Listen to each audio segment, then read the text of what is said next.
Teacher of logic, Dr. Deacon, Ananias. Teacher of logic, teacher of logic, Dr. Deacon, Ananias. Teacher of logic, Dr. Deacon, Ananias. Teacher of logic, Dr. Deacon, Ananias. Teacher of logic. Another good lecture, another good lecture, another good lecture, another good lecture. Another good lecture, another good lecture, another good lecture, another good lecture, another good lecture, another good lecture, another good lecture. The bell is rung, and class is now in session. Broadcasting coast to coast from beautiful Montana. Put your chin in your hand and think along with your resident professor of philosophy, Father Dr. Deacon Ananias Sora.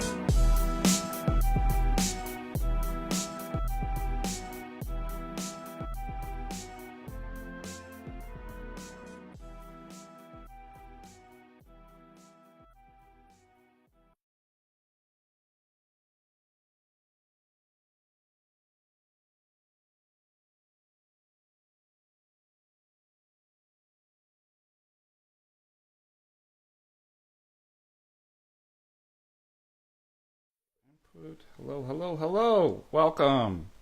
Let me just see if I can. It's funny, it's got us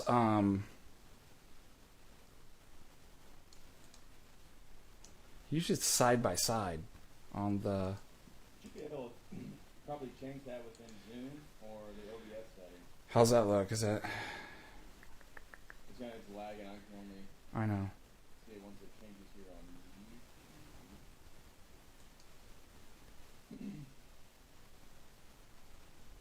Welcome everybody.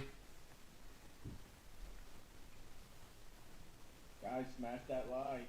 Smash it. Tell your friends. We got 13 people. What does it say? Or 20. Okay, I was reading the wrong number there. Well, it's been a long time since I've done a live stream, and Patrick called me up and said, "You're slipping." The fall from grace. We've got to do a live stream together. So it's... let me fix this. Forgive me.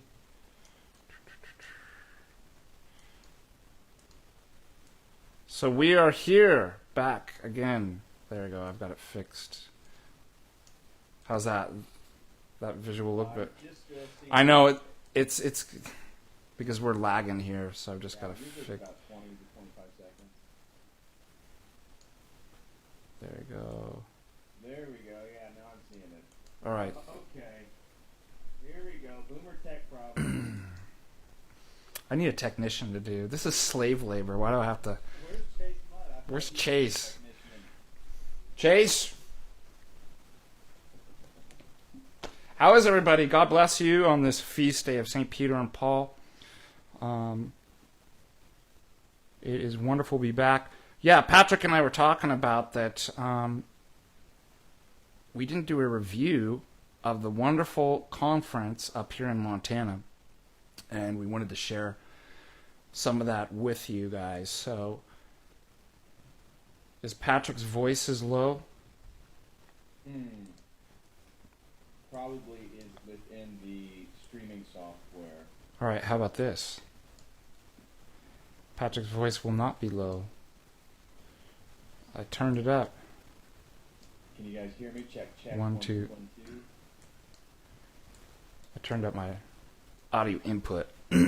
Desktop audio is up. How it is the sound? People in live chat. It's with help like you in the chat that we actually can do our tech checks. I did have that down a little bit, so I turned it up, so it should. We just gotta wait for the... Good, then. I don't see anybody complaining. So. It says your volume's half of me. Well, what if I turn my volume down to like this? Then you have to turn that phone up to be equal. All right. There's just no way to test this without... I know. And Still low, it's saying.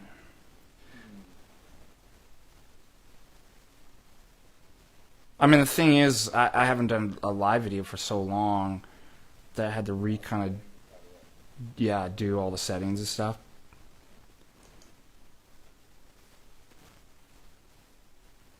Buy the wrong software. Don't say stuff like that.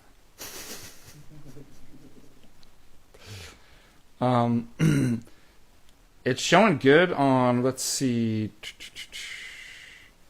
audio input. It could be the software, actually. I don't know what. Did it change at all, guys, when I switch my mic down? 1 2 1 2 check. Sound quality. And turn my mic down a little bit too. There. What are they saying?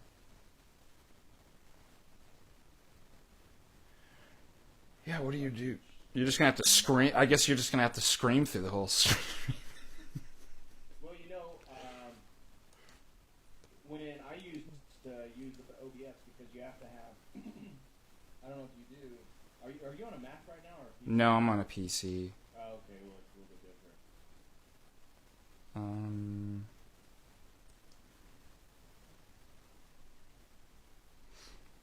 All right, we're just gonna have. I'll just have to talk really quiet. Hey, can you guys hear me? Steven says it's a source thing. Is it's potential that my audio is only going through your speakers? Could that be a possibility? So what they're hearing is my audio through your microphone.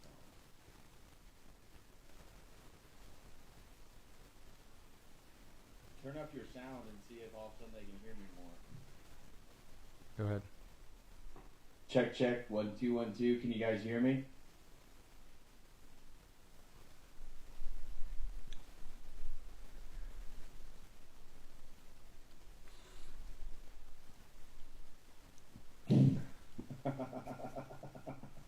I'm just messing with you guys. I can actually talk. Well, I've got it on audio input, so it shouldn't be. And it's picking up the audio from Zoom? Yep. Because everything through Zoom's here. Yeah, Humphrey says yes, it's through the speakers. So they must have heard me. They must have heard me more through your speakers. So your stuff's up, but maybe I just keep up. So they're hearing me. They're hearing me through the audio of your speakers, which is then going into your microphone. So your microphone is the only source for audio. That makes sense at all. I mean, as long as your wife's okay, you might as well just crank it up. Yeah. Yeah, it doesn't make any sense because I've got the.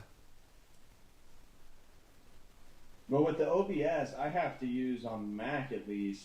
I have to use a thing called Black Hole 16 channel to make sure that the two audios are separate within the streaming software whenever I zoom. Huh. Well, does it sound good now, everybody? I mean, yeah, check. And my neighbors can. It says a bit better, still low. Whatever. I'm gonna sit here for a big Gnostic.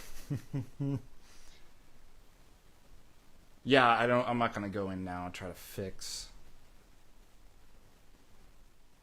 What's it that Jay always does? He pulls up his phone and see if I can hear. Let's see here. Well, if it's gonna lag behind. Oh yeah, but you'll be able to hear what it sounds like at least. Yep. You guys want to do experiments? The science experiment. Okay. Patristic faith. We'll get going. Don't worry about it.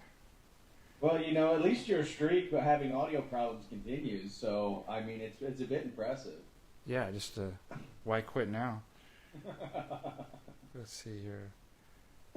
Let's see what you sound like on the iPhone here. It sounds like at least. Yep. You guys want to do experiments? That's not bad. It's not that bad. The science experiment. Okay. Should we put it in a loop? Patristic faith. It's a time loop by 20 seconds. This is actually how I built my time machine. Well, this is Inception. This is actually a dream within a dream. Yeah, it's a stream inside of a stream. It's fine. I mean, my audio sounds pretty awesome. You sound like you're in a tin can, but like other than Well, that, I mean, I'm sure it was strategic on your part. yeah, it's good. Welcome everybody. Welcome David, Patrick, Harry, and we just been having a lot of good events this year. It's been a great 2022 for the most part. It has. And yeah, I just want to share this is the second annual Orthodox Montana conference. Last year, David was with us with Jay, Michael Witkoff, myself. Am I missing anybody else? It was just us, right, that were last year?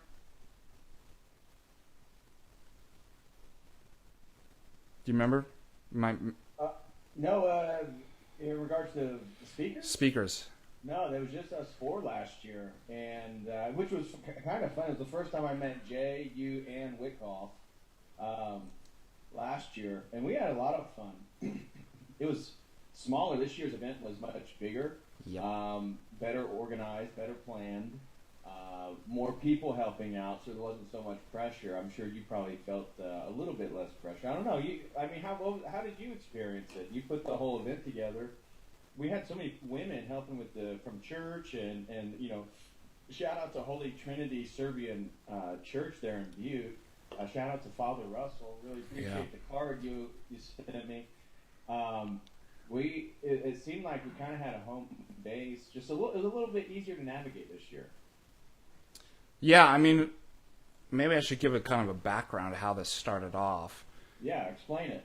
Well, last year, I'd got the idea. Remember, I've been working on the idea for Patristic Faith, which is an aggregate site where it brings, various clergy and content providers into one place, so that people don't have to search around the internet. Somebody was saying the other day, it's like, well, you're just reposting their stuff. It's like, well, yeah, I'm trying to get you guys more attention to your own sites. But the idea is, there is some original content. Some of it's the work that you're doing on your own sites, but it's putting it in a centralized place as an aggregate site so everybody can go to that. And then in turn, it brings you more traffic and more support to your own channels. And just consolidating, too, is such a bigger force, against the evil powers that be. And as well as just spreading the gospel and orthodoxy to the world. So I had been thinking about this, for a while. And I know that I proposed, well, hey, why don't a couple of the guys why don't you cruise up to Montana? Because, I'm proud of my state. I really love Montana. I'll never move. And I wanted people to experience what Montana was like. And so I thought, well, it'd be cool if we all just got, like Jay, Michael, you, me, and some of the other people that were planning on joining the Patristic Faith before it came into existence. I thought, well, let's just have a hangout, right? Let's just have some time to talk about this, how we move forward and how to proceed on this. And then you remember what happened. It became, oh, we'll have a conference. We'll sell books. We'll invite these people. We'll have thousands of people. And I'm like, no, I don't want to do that. Like, I really tried to keep it just a fraternal kind of meeting up of the minds. And as I always joke, I lost that battle with you guys. And so I was like, you know what? Okay, I'll make it into a conference. Each one of us will present a paper, something that we're working on. And last year we had it in Helena here. Yeah, Carroll College. Yeah, which is where I work, and there were some benefits to that because we had, I had the use of all the facilities, and we could record those through the audio video set up there. We made do with what we had. We made, yeah. We had your faculty resources. It was kind of put together maybe a couple months, before we did it. And it worked out well. We were able to record there with the computer and the camera there in the classroom. Yep. You lecture in. Yeah, I record those lectures, when I'm lecturing too. So a lot of that started with all the COVID stuff that people were like, I don't want to come to class. I've got COVID. They're going to be in the Zoom. And so I started doing that. But also I liked recording so that people could go back and, re-listen to the lectures and stuff if they forgot something. And so we got to avail of that for the conference.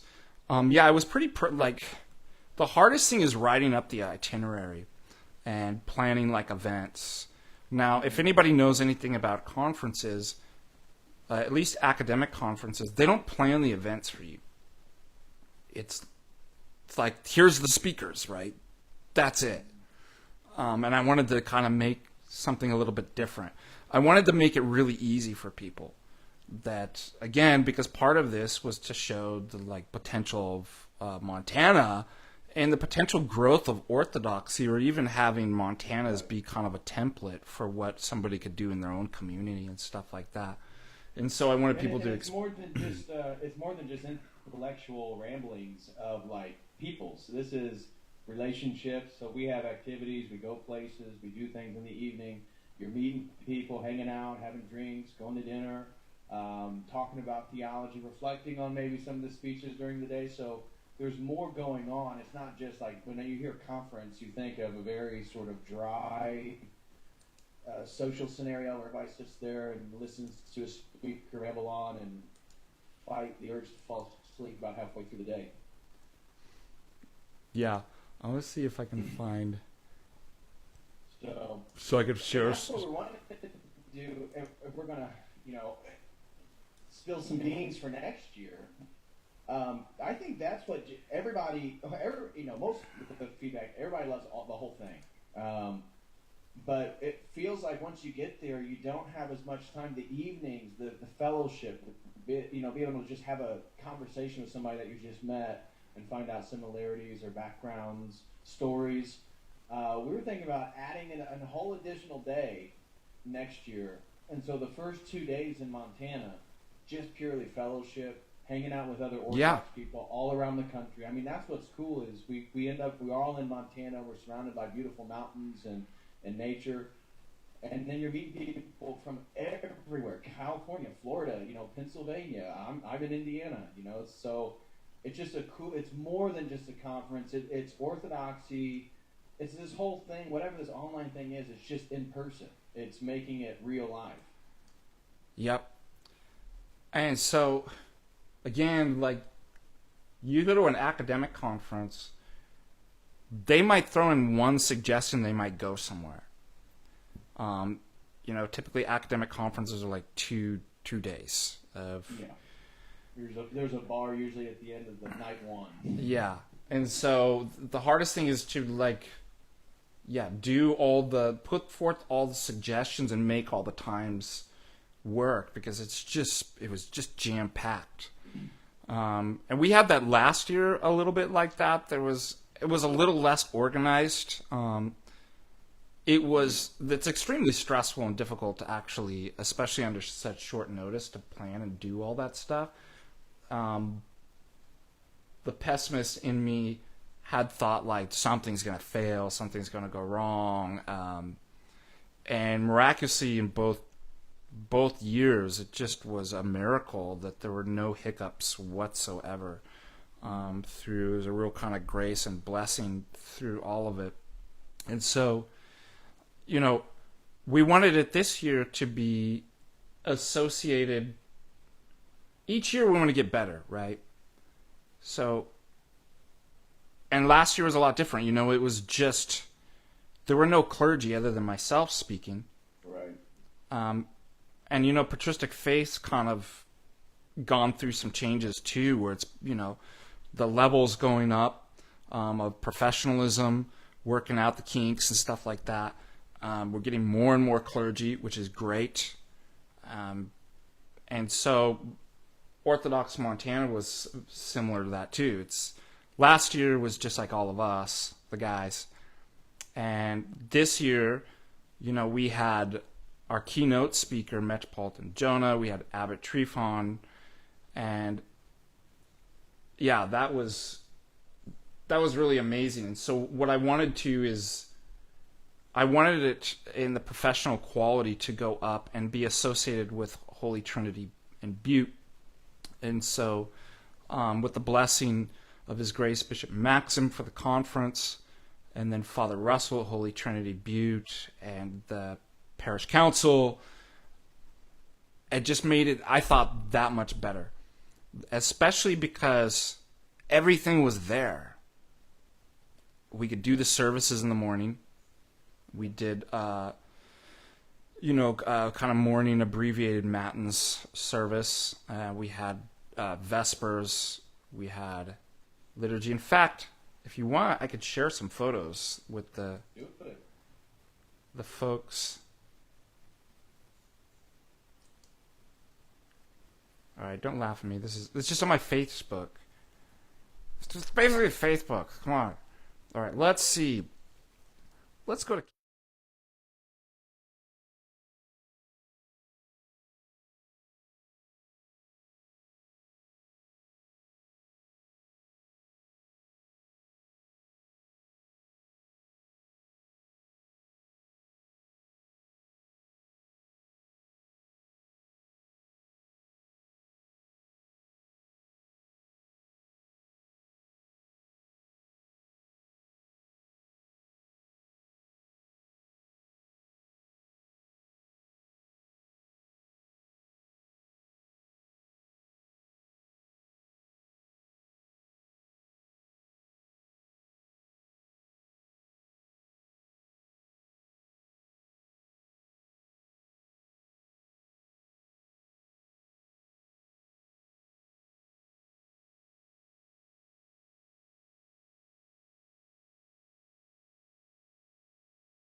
Audio demon.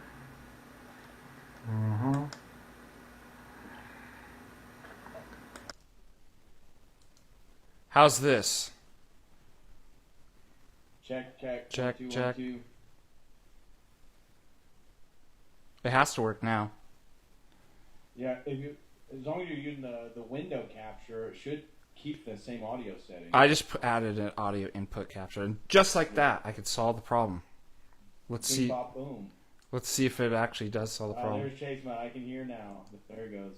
So what I was saying then, let me reiterate what I was saying, is that the photo you guys are looking at is clearly Father Deacon serving. Was this at one of the prayer? This must have been the liturgy, because I see Father Russell. That's the liturgy. Father Russell, you can't see Metropolitan Jonah's right being blocked by the... So, yeah, they're sitting at the high place right there, and I'm doing the sensing around the altar. So what I was saying is that people don't realize that when they listen to you, you're very deliberate, methodical in the way that you lay out your ideas. And when you serve, you are so direct, quick, the movements, the assertiveness, and that I was saying that you definitely go into a different mental space whenever you're serving the liturgy than when, then 20 minutes afterwards when I then catch you on the outside, you're back into your mellow, your mellow disposition. You're a very mellow guy. Yeah, and I was talking with my wife. I mean, anybody can ask her. I embarrass the heck out of her in public. And the reason why is because the public's dumb, and I don't care what I don't care about stuff in the world, right? I really don't care about what people think about me, whether I look silly or making noise or something like that. Unless I'm in the liturgy. That's actually what I care about. And so I do go into a different mode because I'm like, okay, the secular world, all that stuff's stupid. All that stuff's fake out there. But reality's in the liturgy. So, yeah, I take it very serious. If I messed up in something, I would be embarrassed. And you ask my wife, it's impossible to embarrass me in public. But I'll get embarrassed in liturgy if I did something. So let's just move on here. Let's see. What a beautiful photo that is right there. So this is in the holy altar right here. And you see Metropolitan Jonah with the Dickory and Chicory right there. And hey, do the screen share in Zoom so I can see what you're looking at. Because I'm having to wait to watch it. Oh, what a bummer, dude. Yeah, let's do... That way I'm just seeing what you're seeing while you're going through it. Yeah, good call. Just remind me to switch it back when I... Yeah, no problem. Alright, let's see here. So you'll... Oops. What did I do? There we go. So there we've got the green vestments for Pentecost. This was a week after Pentecost, so we haven't done the leave taken yet. That's just the same photo there. Here we've got Metropolitan Jonah again outside blessing the people with the Dickory and Chicory. So this, I mean, that's what really made it special too, is not only were we able to do liturgy together, we had a hierarchical liturgy. That's right. A lot of people maybe haven't experienced that, of what's that, Sure. yeah, what was actually like to do something like that and to do it together. Here's our newly ordained subdeacon, Matthew, and we were blessed to have Bishop Maxim the week before come and actually visit. So did a hierarchical liturgy, and then Matthew was ordained to the subdiaconate. The deacon probably preparing the gospel or something like that in the background. And this is our parish. This is Holy Trinity Butte. Now this parish, just to give you a little background on, was founded by Saint Sebastian Dorbovic and consecrated by Saint Tikhon, the Enlightener of America. It's 122 years old, I believe. Yeah, 122 years old, 118. I'm trying to remember the exact date. So think about Orthodoxy's been in Montana that long.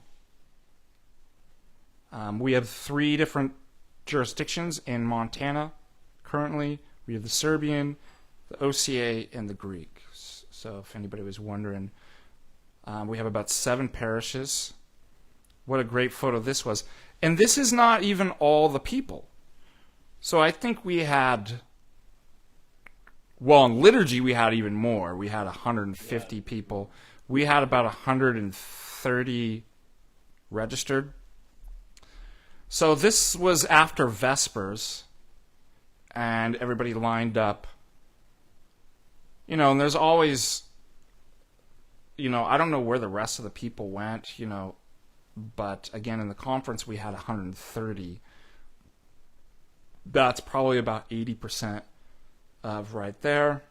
So you have His Eminence Metropolitan Jonah in the middle, and then Abbot Trifon right there, and then the rest of, which is great. Here is the arrival of Metropolitan. If anybody's never seen that. So notice he's not vested yet like he is here. And this is the part where I take the patens up to during the great entrance and up to the Metropolitan or the bishop, saying, "May the Lord God remember your episcopacy in his kingdom, now endeavoring to ages of ages." Yeah, I'm so proud of my Here's some of the boys here singing Agne Parthenes, if you remember that. Yep. Which was super cool.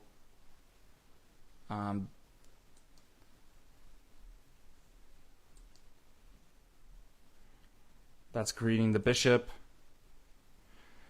Here, the great entrance. Look at that line of soldiers for Christ with the bishop in the middle.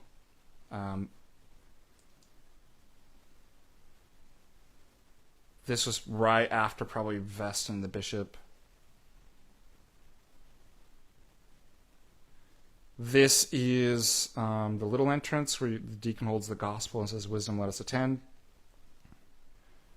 So this is right where I'm coming out with the...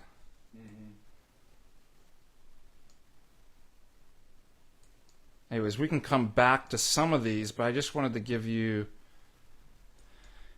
For me, I mean, obviously that's a really... It totally changed it. It brought it to a whole nother level.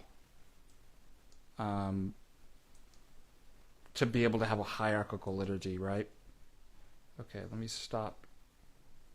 Look at me right here. I got a big mouth because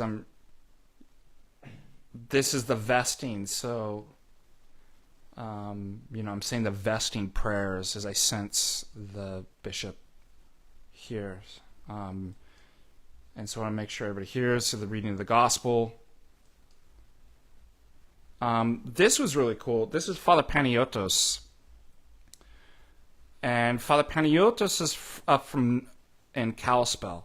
It's St. Herman's. And he was able to come down and bring a relic here and speak to it. And him and his wife, Presbyter, was at the conference the whole time. So, wonderful priest. I'll stop sharing here and then I'll go back to... So we can talk to the...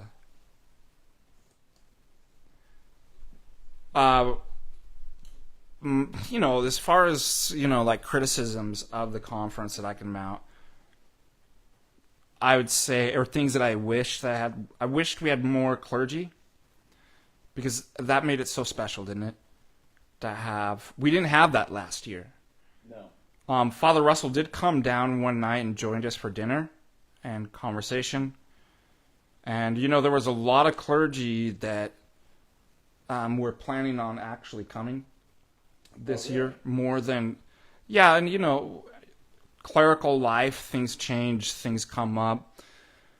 I do know that, the price of tickets is just outrageous. Oh, for sure. No doubt. You got to buy them like 6 months ahead of time just to have a decent go at the price rate. Yeah, so I just got back from Michigan where I did camp at my episcopacy, $1,600, and that was like the cheapest ticket.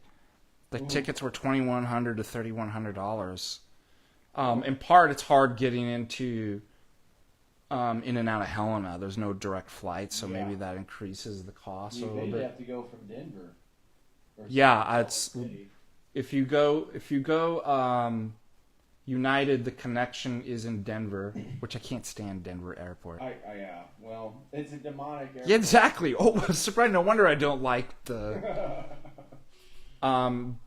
Salt Lake is the Delta, one of Delta hubs. I actually like Salt Lake a lot better. Yeah, it's not a bad airport. No. Those Mormons know how to build airports. But this year, in regards to everything... just give people the sort of skinny on what they could expect. I mean, basically, we arrived on Thursday. Most people arrived on Thursday. I drove in from Bozeman, and we ended up meeting at a nice steakhouse later that night.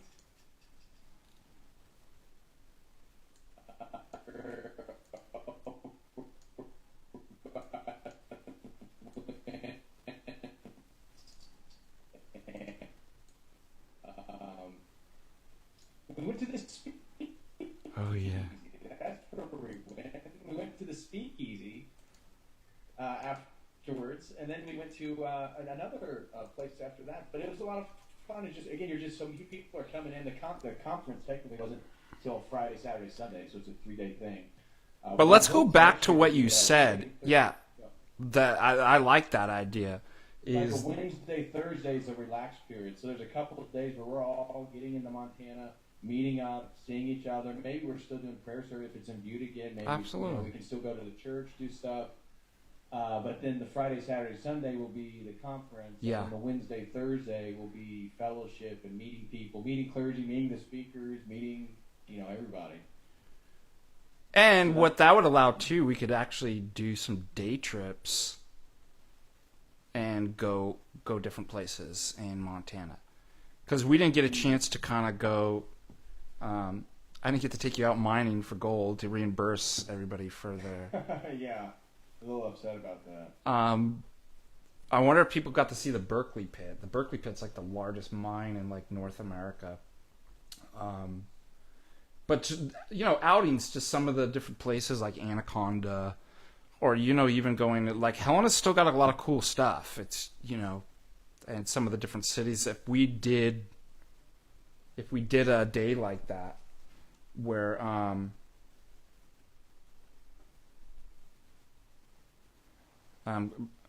getting written that people don't like our audio. Is it still bad?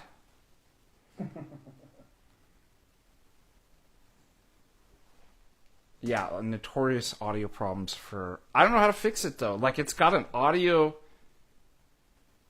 input capture.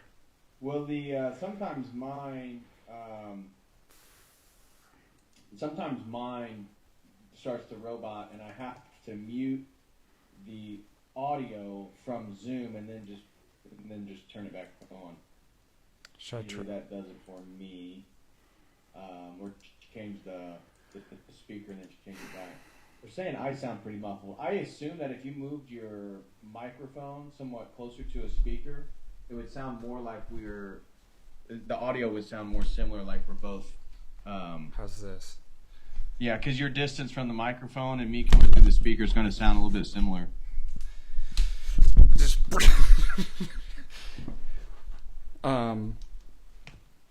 it's just weird. I don't know if I've had this problem before. It's always some new problem, right? Like, you get something fixed and then... Have you, when's the last time you did a live Zoom? A long time.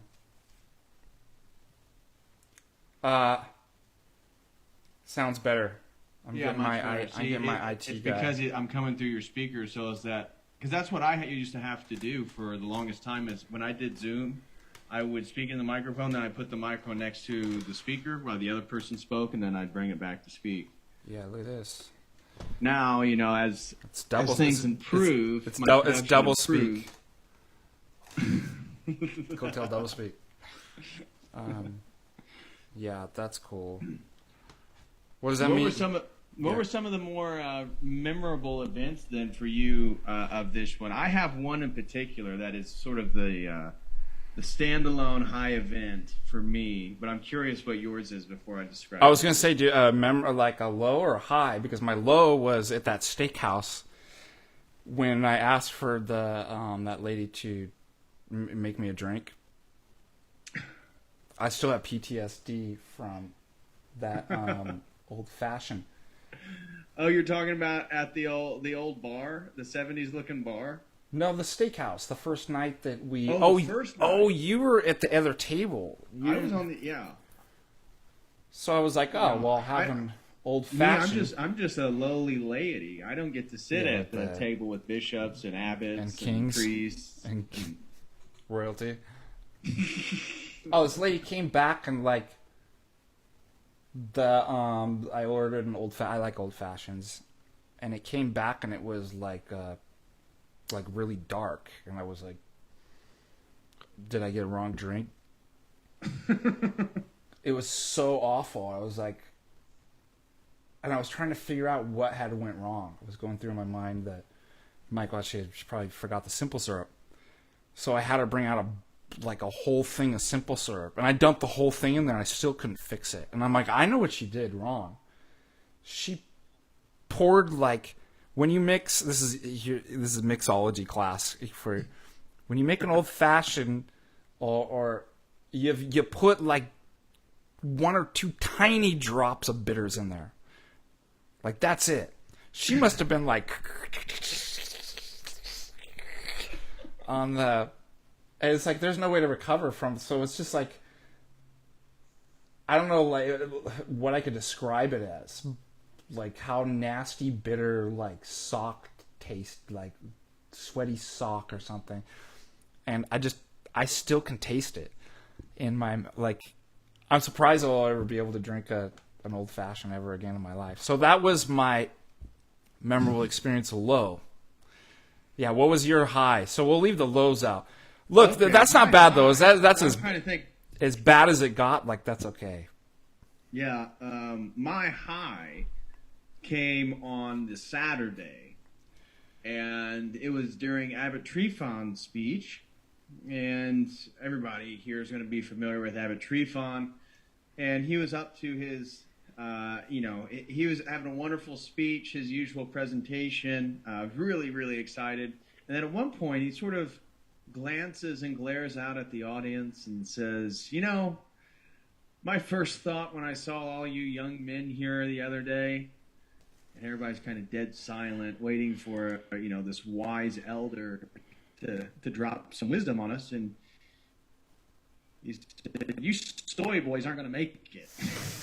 And the whole place just erupted in laughter because nobody was expecting Abbot Trefon to make a joke that there's tons of soy boys there. That's That's hilarious. That's so funny. And then it was probably just hanging out, going over to Peter. Shout out to our buddy Peter and his Airbnb. He was so kind and generous of hosting us. We had great times. You guys were playing music in the backyard. Yeah, I I was love walking that. around having conversations and meeting people.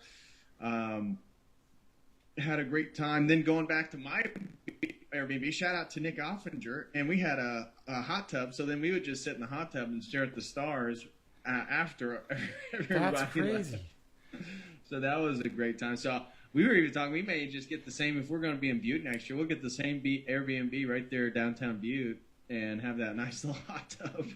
And Butte's an amazing city. I didn't appreciate it at first when I first moved up here, but to realize the history behind Butte, it really is Butte, America. Yeah. And Butte was a boom to kind of bust town. At its largest, it was 150,000 people, and now it's roughly around 35,000. And this was the place to be, in the turn of the century, that all the Hollywood actors and all the big shots, they were all... somebody actually said Lucille Ball considered this her actually home. Evel Knievel, every amazing jazz musician that you could ever think of, Count Basie, all these different people, it was here. And the reason why was because the mining. And it was really kind of an eclectic town, because it brought in all these different ethnicities: Serbians, Irish, Polish, Russians, Chinese, right? All for the mines and the kind of history that developed around that, like the speakeasies, the brothels, the underground tunnels. Yeah, the brothels were my favorite part. Yeah. We don't have those anymore. And so it's just really cool learning about that kind of like history and stuff like that. It's, the old town, and I'm glad that people got to kind of experience that. And Butte's tough. There's some tough people in Butte, as you saw running around. It still has some of that. It is. I mean, it's a blue collar city. Yeah. And you're right there in the middle of Montana. It was a great time. It was the locals were very kind. Yeah. I had no problem. I got in a workout with yours truly, Isaac. Yeah. So we went and hit the gym together. That was fun. So I got to experience a little bit of that, and and then we went to the restaurants, basically trying out all the steak places, the nicest restaurants there in Butte each night. That was good. One of the bars we went to one night, they made really good drinks and food. I forget, that was the first night we went to Peter's. That's why we were a little late, went to that bar. But yeah. Yeah, the fellowship's always the best part. I mean, I really appreciated all the talks and papers.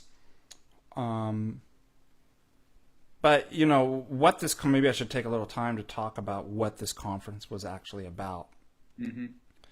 Trinitarian incarnationalism at Holy Trinity Serbian Orthodox Church, that it can't just be intellectual. We're not scholastics, we're not rationalists. That the truth can only become true when it's incarnated. And that we're made in the image of the Trinity. And the Trinity holds the entire universe together. And so this proper balance, which is kind of what I talked about introducing the conference, is that the papers are good. God gave us a mind as a gift, and we should do our best, is like the parable of the talents, with the gifts that God has given us, whatever they may be. In fact, it's part of our judgment. Exactly. Right? I mean, if we don't use or use them incorrectly. And so, the idea that we're communal beings, we're meant to be in a community, was part of the conference. It's apologetics, so there are the papers, but it's missions and evangelism. And so part of the missions is the communities that we build, how we incarnate the ideas that we're talking about. And then that also requires going out and spreading the good news, the gospel, right? And we talked about hospitality, welcoming the other, and bringing them into the fold, and part of the family, into orthodoxy. And it has to be incarnational. And so that's what I thought was really good, is like the papers are good, but they only became good and in the right place when they were incarnated within the services, within the community and the fraternalism of going out. And then notice what we did too. We went out into the world. Right. People might be like, I can't believe you're going to bars and stuff like that. I wasn't wearing my cassock or anything like that. But we talked to people about orthodoxy. Right. We're not... Well, as a group, too, whenever you move around, I mean, people ask, what are you guys doing? Why are you guys here? And then it's like, all of us are Orthodox Christians, and then it's a great way to evangelize. Yeah, so that was really good, too. I thought everything just kind of came into place, that we're able to tell people about, orthodoxy. We were able to go into the world without being part of the world and stuff like that. Mm-hmm. So Right. it was great. I really... Let me just see what people are saying in the chat here. They're just saying how beautiful Montana is. They're talking about those who have gone to Montana. I still can't figure out why everybody wants to go to Idaho over Montana, though. The only selling point for me is the winter. Is if I get down in the southern Boise, it seems like the winter is not as bad. It's all lies, dude. I'm telling you. I'm here to expose the lies. I don't know. I may have to move up to Park City and just hope that some of those wealthy investors, they just fund Church of the Eternal logos because they love the ministry. Well, I was telling people, because everybody wants to go to Boise area, I'm like, go look up the average winter temperatures and compare them to like Butte and Helena. They're off by like 1 degree. So everybody has in their mind, they're like, oh, Montana is so cold. Idaho's cold. Boise's cold, right? Right. It's not more temperate, Actually, Boise's hotter in the summer. It's hotter in the summer for sure. Yeah, so we're almost the exact same. We're a few degrees colder maybe in the winter, but what's a degree or two when it's minus 20? Like, you're going to be like, well, I'm glad I didn't move here. They're minus 22 over here. It's only minus 20 here. Well, that's why I thought Utah, that might be appealing to you. I don't know. I just know I got one more year. Hopefully I'll have my whole PhD defended, the dissertation done. And then, God willing, meet a nice lady and move somewhere. So my life's pretty open. I know what I need to do for the next year, but I'm pretty open to like relocating and setting up shop somewhere else. That's the other thing that I want to do too for the conference. We had 95% young guys who are single, Yes. and so that's great. But if you look at the Patristic Faith analytics, it's actually 50-50. It's got a good spread over the age group. Yeah, it's really amazing. That's great. So we can get the ladies, the good Orthodox ladies, to come out to Orthodox Montana or any of the Patristic Faith conferences or events that we sponsor. That'll be really great. In fact, I was joking, we could make this real easy and just take in the Ukrainian refugee girls and just have a matchmaking. Well, it's because of my heart is so open for them, in their plight. So just out of the kindness of being such a stalwart young Christian man. Yeah, you just. I would be open to that. They're Orthodox. They're ready to get married. Yeah. Mm-hmm. Go ahead. They're Orthodox and they're ready to be married. And I know that's right. We talked about this while we were there. And I plan on doing some streams with Allison and Rachel to do more female outreach, and that this online orthosphere is very male dominated, and it's a bit intimidating for girls to go to Montanica because based on the general activity online, you already can tell that it's mostly men. And so it'd be nice. The goal that we have set is at least 20 Orthodox girls between the ages of, let's say, 19 and 40 that are unmarried, preferably. But if they're married, okay, so what? That's fine. Go with your husband. Because we want it to be where women feel comfortable coming, whether they're single or married, because there'll be other women there. Your wife, they need to meet and feel, then they can set up their own events. So in the evenings, say we do our conferences or, even on the Wednesday, Thursdays, but on Friday, Saturday, we do our conference stuff in the morning. Well, in the evening, as the men go, and, shout out to Johnny, they go do jujitsu, or they go weightlifting, or they go hiking, or do archery. The women can get in their groups and do their thing. Yeah. And so then Montana, because Orthodoxy isn't just young men. And so we need to make it more, if we're going to be inclusive, make it just feel more comfortable for women, younger women to come. Yeah, and I was actually thinking too, I'd like to bring on a wonderful, strong leader as far as a good Orthodox woman on the Patristic faith.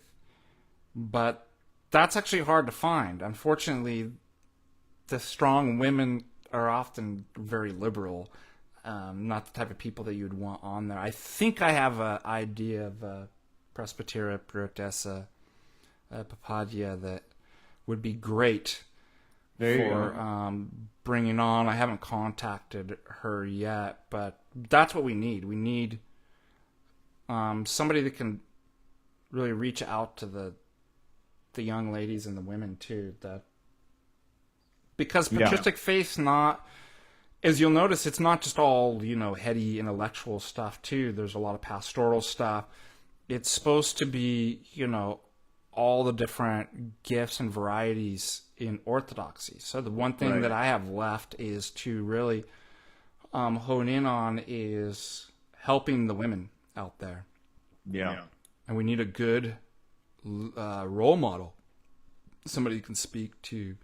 But that would be fantastic. And so last year, remember, we had 70 people. We had 130 read. It was probably 150 on liturgy.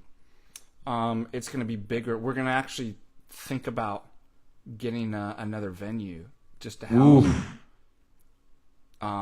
We'll have the church and stuff like that.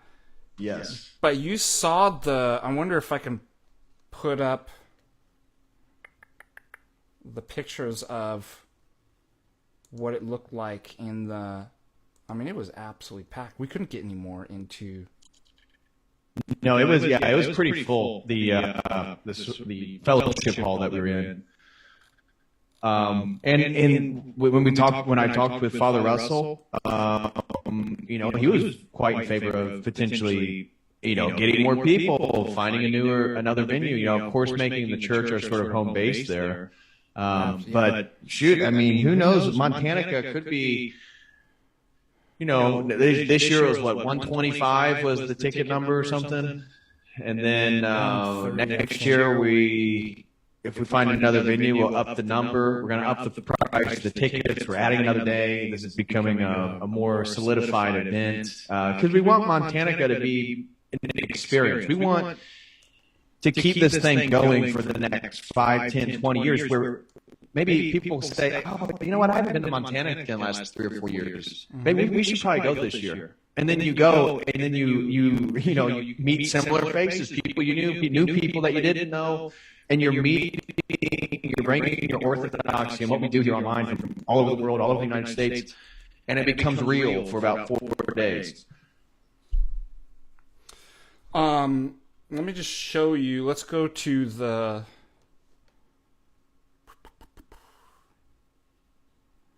I did an audio output capture too. I wonder if that changed. I'll have to tweak with this later. That's like my ADD. It's like there's a missing sock somewhere in the house. The dryer ate it. Where did I put that dish? No, I need that book, even though I'm not going to read it for another 3 years. It's not in its right place. And okay. Now, I'll share this on the Zoom so you're not left out in the dark. You see that? Isn't that nice? Oh, yeah. I see it.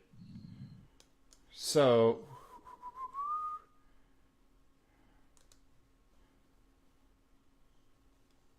that is... You can't get more people in there than that. I mean, maybe a little bit more. That's Daniel from First Things. Was absolutely amazing. Mm-hmm. You have a question? Yeah, I have a question. Oh, me. If you remember, that was from... raise your hand if you're going to say yes to the Lord and go to liturgy tomorrow. That was a cool...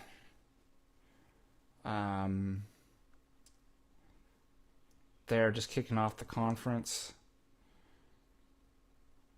Introducing His Eminence. Let's see. Well, look at that group. Look at that motley crew. I bet the demons are scattering. Yeah. It's pretty tough, dude. I like how we're all so serious. Well, it's life or death, ultimately, right? Yeah. That's Seraphim right there, who the Order of St. George sponsored their philanthropic group, and he was our audio video. He was great to have. There's old Michael there giving his talk. Let's see. Yeah, it's too bad that his speech. He told me that his speech wasn't recorded. What? Michael said that the video, he only got the audio. Oh. That's unfortunate. Yeah, I think the other Michael that filmed missed his. Well, that's a bummer. Yeah, look at how many people you can see. You can see Father Panayotis in the back. And that's not everybody. There's people. There's everybody. Probably still a few people outside. There's people back in the kitchen. There's me rubbing my facial hair. That's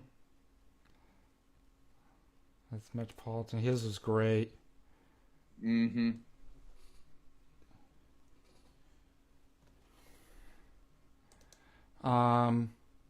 There's Daniel there. Yeah, they're doing great things. Oh, it was so great. Have to go to North Carolina and say hi to him. Absolutely. There's Michael giving his talk there. Daniel. So yes, here's the recording. Maybe that wasn't set up. I don't know if Daniel's was recorded. There was something a surfer was saying he didn't have enough memory to actually record the video on there. And so, like you said, Michael was doing it, but maybe Michael didn't actually start recording. You see the Serbian flag in the back? That's awesome. Yeah. Up! There he is. Look at that guy. Look at that. He looks overly animated for some reason. Yeah. Look at that. That's amazing. And then you can see the kitchen workers in the background. Here's the bookstore and stuff. That was great. There's my godson. Little troublemaker there, huh? That's a great photo. Oh, my book! That's a good one. Yeah, I'll have to plug my book right now. Oh, that's right. Yeah, that sold out. That was great. That sold out really fast. Hold on a second. Let me unshare. You know what? That's Frankie D too, the one that's showing right now. That's live. You can't see it. Frankie D. He donates and supports a lot of our channels online. He was there. Oh, cool. That's a great photo right there. So that's everybody saying yes to the Lord. We're going to liturgy. That photo is from asking how many people are going to go to liturgy the next day. Yeah. That, to be honest, was probably my one of the highlights for me. The liturgy? This response, just to see that many people with their hands up saying, yes, I'm going to say yes to Christ and the liturgy. I will be there. It was a powerful sign of unity and orthodoxy. And look, that's the culmination of the conference. It brought us all together. Talk about Trinitarian incarnationalism and community in Christ. It brought us all, and that's how the conference ended, is that photo. So that was quite emotional for me, actually, to actually see, and I'm glad that we were able to get that photo to show that. Yeah. And even the deacon says, I will be there. Serving. Yeah. There's the good abbot. Yes. There's God loves Abbot Shrikon. Yeah. I got to text him and get schedule a stream on my channel. He's been under the weather, unfortunately, due to the coof. The coof. Yeah. I don't know, this guy's some stranger, some guy walked off the street. I don't know why he keeps popping up. Yeah. And everybody had these really pragmatic, useful speeches, and mine's like kind of all over the place, talking about psychedelics and transgenderism and henosis, Neoplatonism, and this dissolution of boundaries. And next thing I knew, it was an hour went by and I was done. But it was a bit of a blur. I get going like my streams. I start talking. I really don't even know what I'm going to say. I just know the general ideas. Really? That's it went so well. Like everybody loved your talk. I really don't. I don't write it out. Just like my streams. The same with that speech. That speech was just bullet points, topics. And so I hit that topic, the bullet point, and then that'll allow me to riff for about 5 minutes, 5 to 10 minutes, and I look what the next bullet point is, and I just move my way through. This is Daniel for First Things, which is John Here's company that they go into. They have an Orthodox kind of ethos. The company itself is not Orthodox, but the way that their modus operandi and the way that they proceed is definitely Orthodox. And they go into different communities like Sierra Leone, and they spend time again. And I picked First Things because I thought here's an excellent idea of incarnational Trinitarianism in action, is going putting yourself in a foreign land and spending time and becoming one of them, and kind of losing yourself, like, you know, in the ability to, you know, and there's something in a relationship that's like that the things of your past or who you were, you know, sometimes you have to tear those walls down in order to enter into communion in a relationship with somebody else, and that's even in different cultures, to learn and get to know them, and through hospitality, and then as you become one of them, to be able to pick a leader out to train, so to bring your gifts, you know, here's what I can give you, and that's an act of hospitality too. Like when you're invited over for dinner, what do? You bring a bottle of wine, or a gift or something, flowers, and so they bring their gift of, you know, training somebody as a leader, and then let that leader organically draw in other people, and the communities organically built up, rather than this kind of EU NGO top down. I mean, one way it's pretty, like, you could just say, just whatever the EU and these NGOs are doing, just do the opposite. Like, Yeah, that's usually a good bet. yeah, right. So Daniel talked about that. I'd love to do some more work with there's our boy Isaac right there. Yeah, look at Isaac showing some reverence. Yes, respect. Exactly. That's a beautiful picture. Yeah, I don't know what I'm saying here, but something. That's a great one. That's one of That my. is a good one. That's one of my favorite. If Michael was in black, we could just like all the I know. men in black. That's there. my clerical wear Yeah, as it's ladies. like- I yeah, just that's wear right. jeans with black t-shirts or black button-ups. I've noticed I wear black more often since I've become Orthodox. Yeah. There's Father Russell, the parish priest of Holy Trinity Butte. There's me. Oh, Andrew's in the live chat. Shout out to Andrew. It was great to meet his wife, Rachel Wilson, based homeschool mom, and Andrew Wilson. I had a great time. Andrew's a lot of fun. We had a lot of fun hanging out. Yeah, I know. I got to see them in Michigan too, which was such a treat too, to get to see them twice. And yeah, definitely check out the Crucible. Don't forget to check out Church of Eternal Logos. Rachel just contributed a great based homeschool mom. Oh, share. Stop the screen share. Oh, yeah, you're right. I was going to check the. I was going to check the super chats. I know what he sent a super chat. Before you get in your bank account and share all your personal Yeah. details to the world. Oh my gosh, that's hilarious. Yeah, I was just saying no super chats. So again, if you want, Guys, super chat. Throw in a super chat. come on, man, we got. So that's Seraphim right there. That's the Bozeman Airport. I've never been to Bozeman Airport. It looks pretty nice though.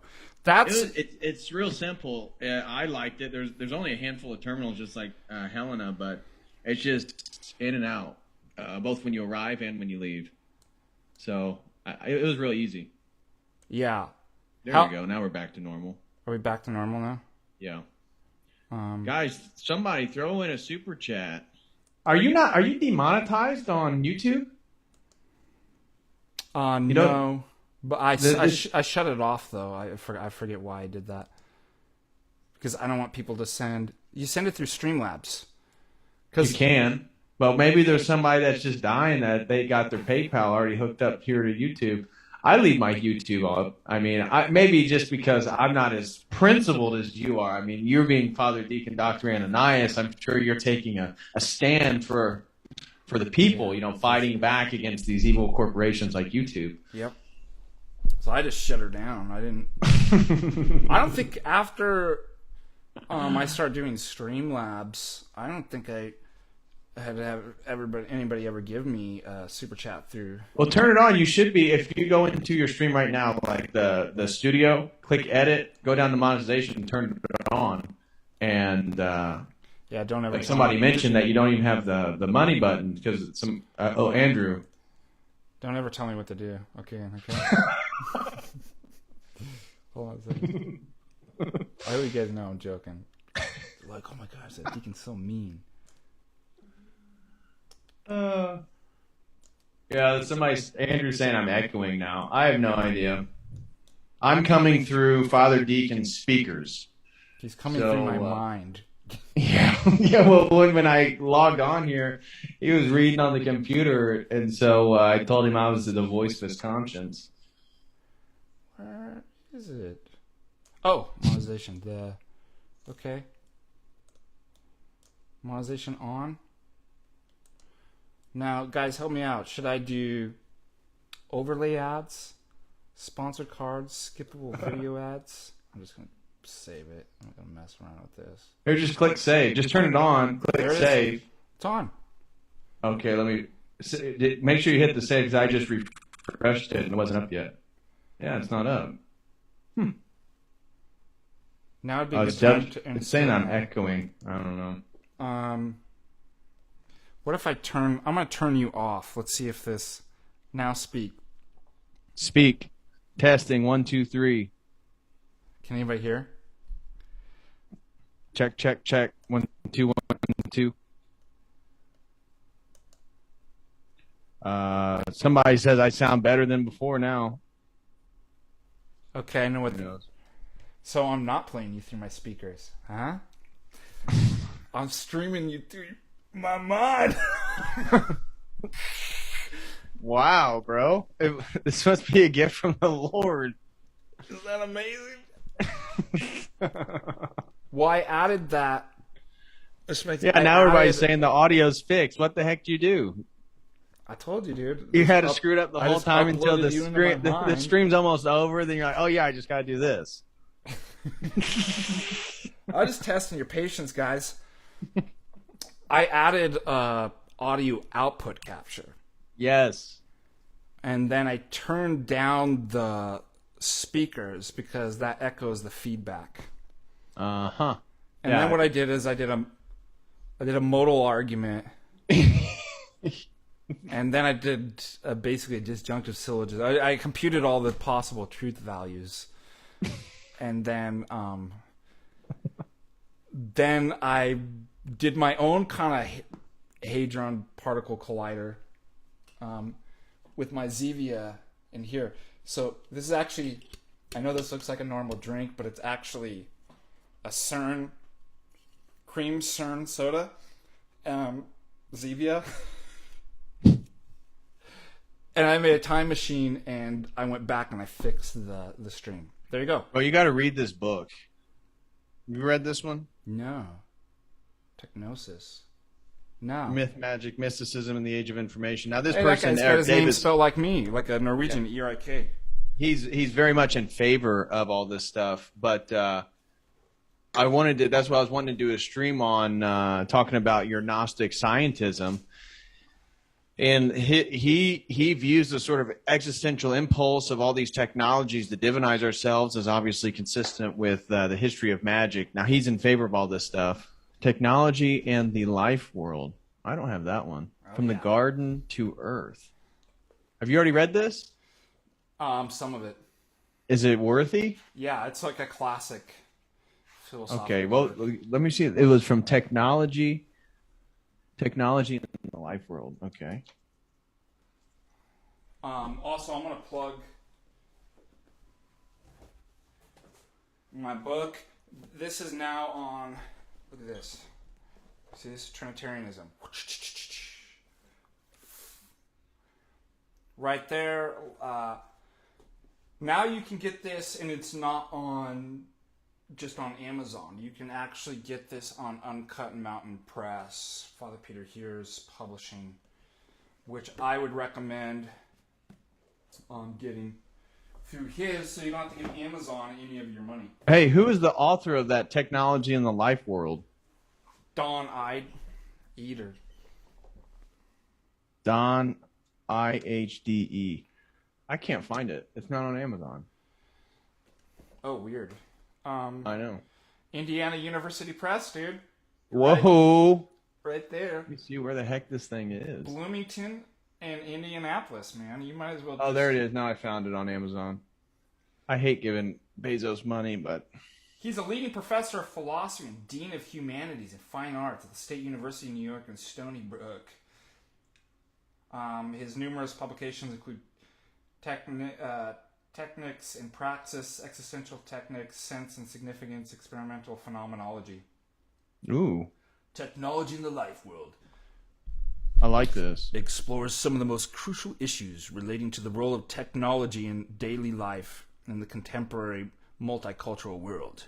The role of tools and instruments in relation to the earth, in ways in which technologies are culturally embedded.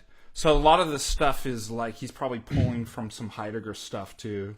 Hey, Father, I think you, Father Deacon has some super chats. So I think soy face me. I think I will soy some face for goodies- 2 super chats. Yeah, I think some goodies showed up. Yes. Shout out to Brother Augustine. He just hopped in here in Hey. the live chat.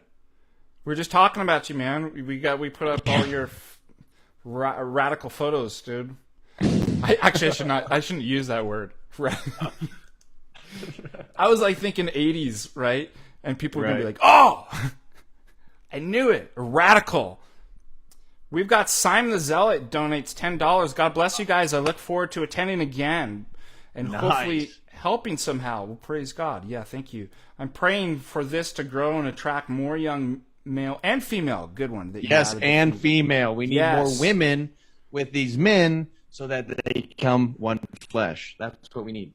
And I'm telling you, I've joked about it, but when I was in California, Father Josiah Trenum and I had, I did some work helping him out when he created his Love Connection.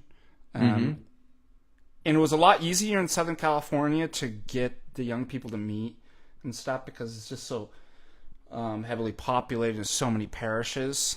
But, I've joked, but I still would like to help in matchmaking and integrate that in some way. Yep. So, people send me ideas. Ladies, what you would like. Andrew says we need to breed out the enemy. We plan on it. We are going to breed out the enemy. Yeah, that's right.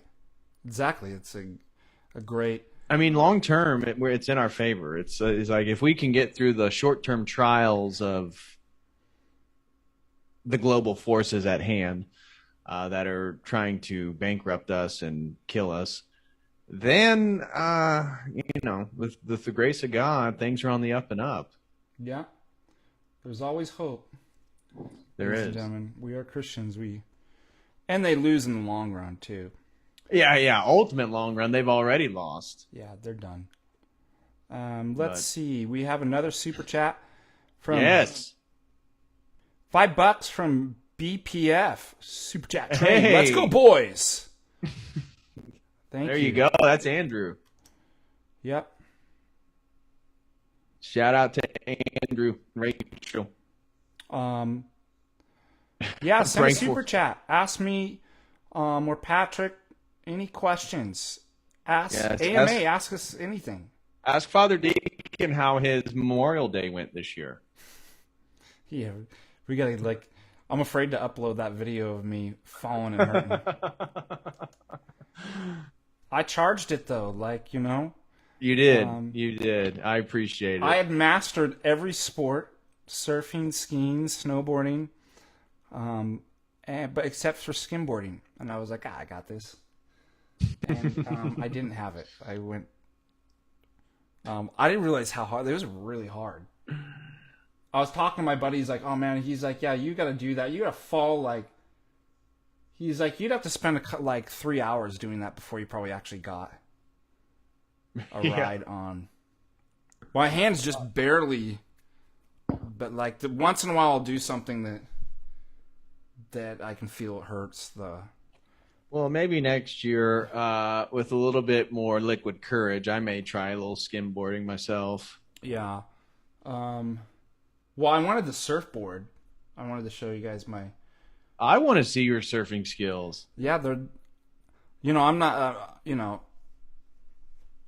Not to be prideful or anything like that, but I'm good at surfing, and I'm just being honest with. You're the worst sinner, but you're a decent surfer. Yeah, I'm a bad sinner, but somehow I got my priorities all messed up all my time in sports. But I'm not into sports ball. No. I don't really watch sports. I love a hockey game. I would watch sports ball if it wasn't so political. Oh yeah.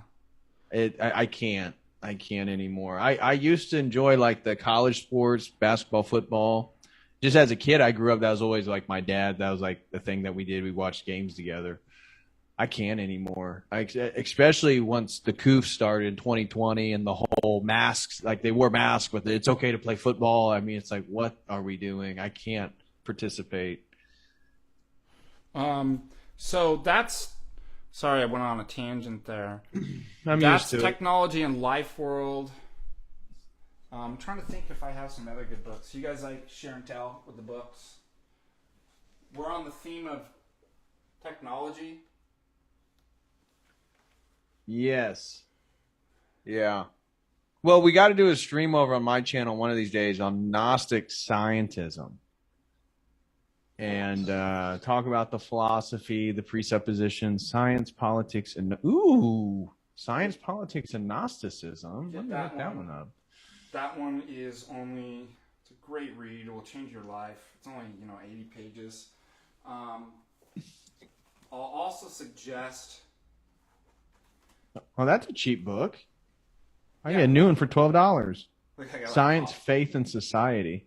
Look, and you got to get the one with all the coffee stains on it there. Is it add an effect to it?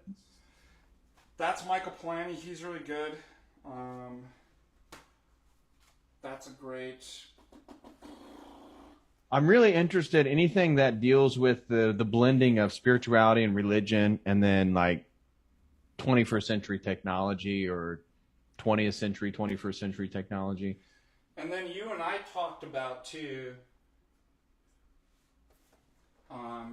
I got Patrick Juliano's. That's right. Yeah, I bought that book because of you. Eros and Magic in the Renaissance. So this is cool. This would be great to actually build a course just based on some of these, right? Because this would be the foundation, right? Yeah. Because this merging with like magic and the occult and science and stuff,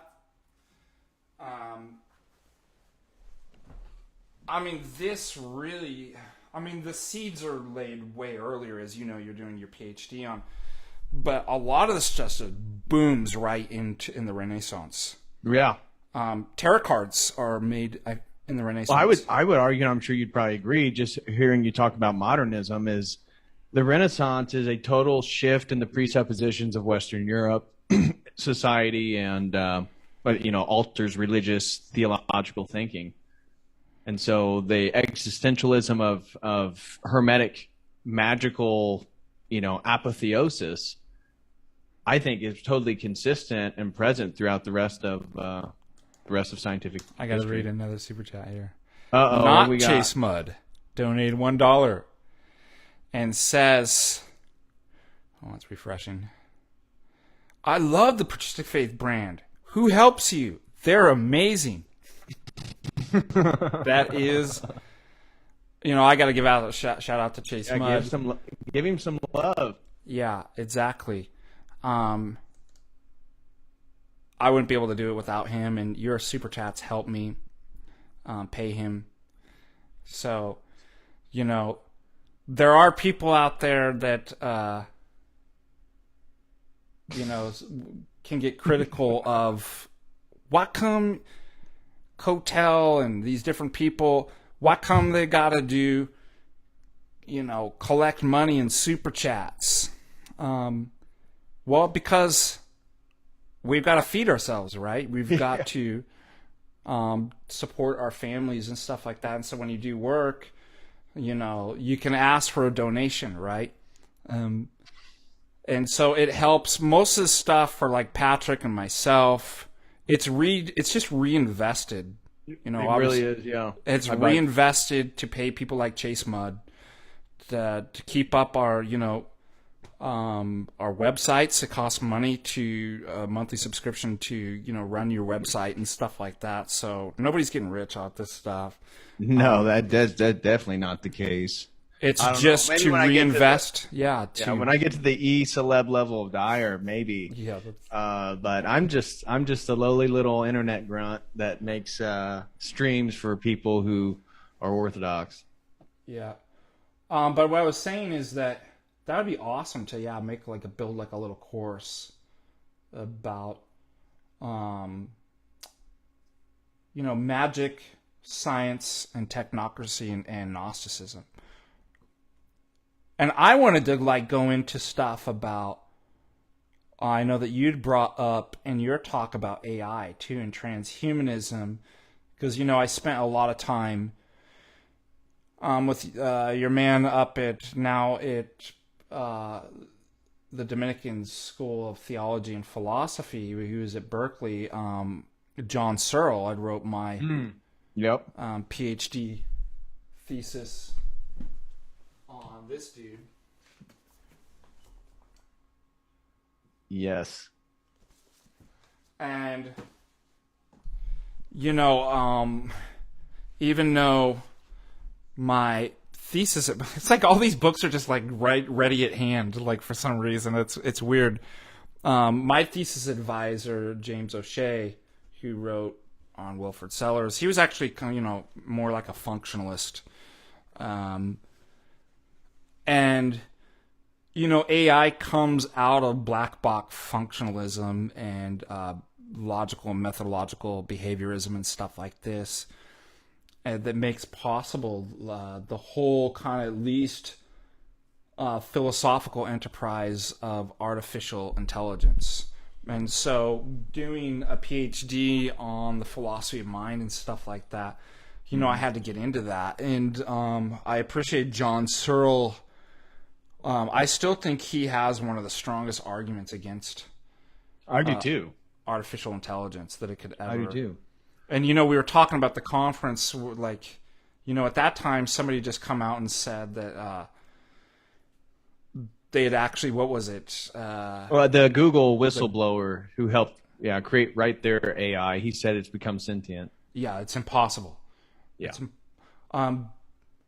But I was thinking that, so once you understand what the arguments are, all of this kind of goes back to the Turing test, right? And it's all just kind of premised on behaviorism. All there is to be sentient or thought is input output. There is kind of no internal. So if it passes the test and kind of fooling you that if it does these outward tasks, then there's nothing internally for which there is something called intelligence or thought. It's really just input output. And so that's why they're actually saying whoa, it's intelligent. Yeah, well, his Chinese room, that perfect thought experiment, blows up AI, right? The functionality of AI equaling intelligence or conscience. Come on, give me so a it break. can fool you, can do all these different things. It can pass the Turing test. In principle, it's impossible. I'd say an equal argument was just presup, right? Yep. That's only possible if reductive materialism, functionalism, or behaviorism is true, but all those are dumb and self-refuting, and so there can never be AI. That would be another thing. However, though, I was thinking about, there's a spirit of the age. There's a spirit of the Antichrist that rises through time. Yes. And that I do know that demons can attach to inanimate objects. I don't know if it's exactly the same to say they can possess, because possession's usually used something that has volition and a will. Inanimate objects can't. But you have what's the couple? Aren't they in Indiana? The did Ed and Warren. Ed Warren. Do you remember them? I'm gonna look. They have like a museum, right? What's the Ed and Laura Warren, or what was her name? Do you remember them? Sure. They're in. Hold on, I'm gonna pop it up so that I'm not. No, I'm not sure what you're talking about. Ed Warren and Lorraine Warren. Let me just read this to you. American paranormal investigators and authors associated with prominent cases of alleged hauntings and possessions and stuff like that. Lorraine. And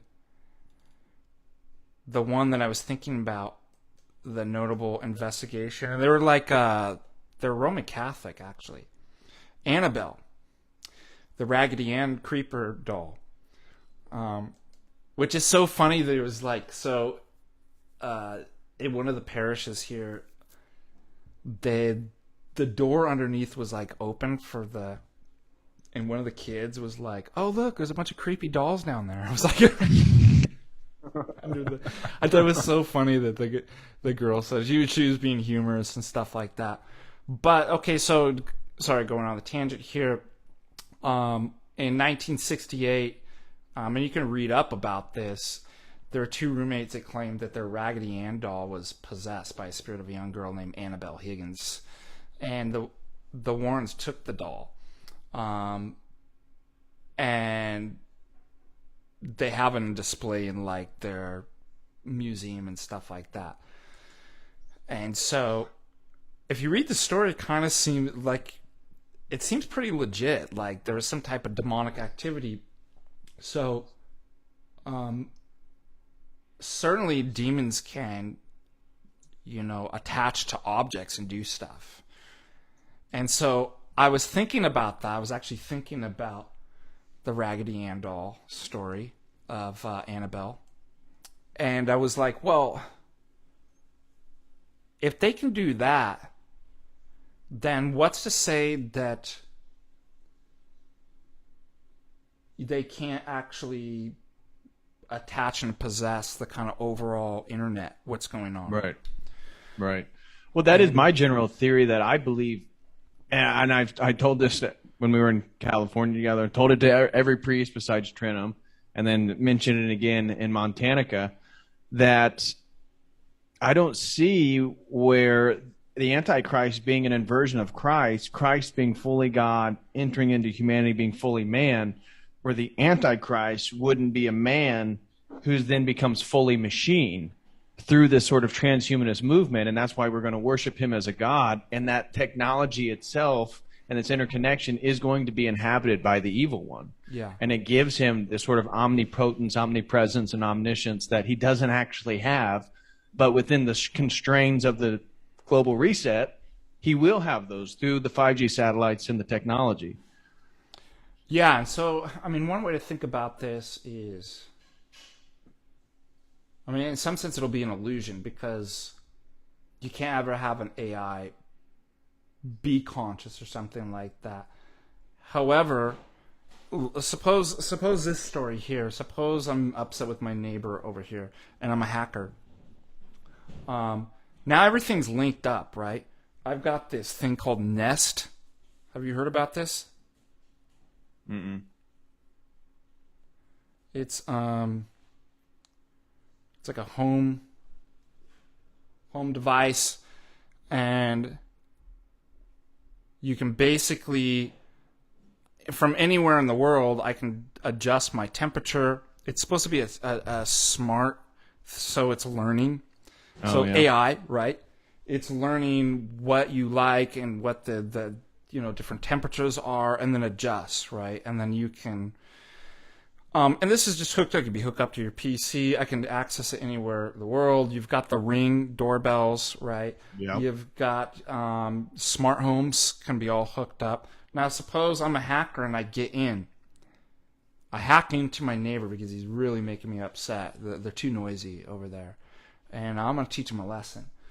and I start messing. I can shut their lights off from across the way. I can turn the heat up. It's 91 degrees right now, but let's just make it a little bit You could hotter. set their oven. My buddy has a smart oven, so he has his house. He just renovated a pole barn, but all his appliances are hooked up through Bluetooth. Yeah. So notice I'm not physically in any of those objects. Okay? But my intention, right? In some sense, and especially because, all this stuff is hooked up through cameras and stuff.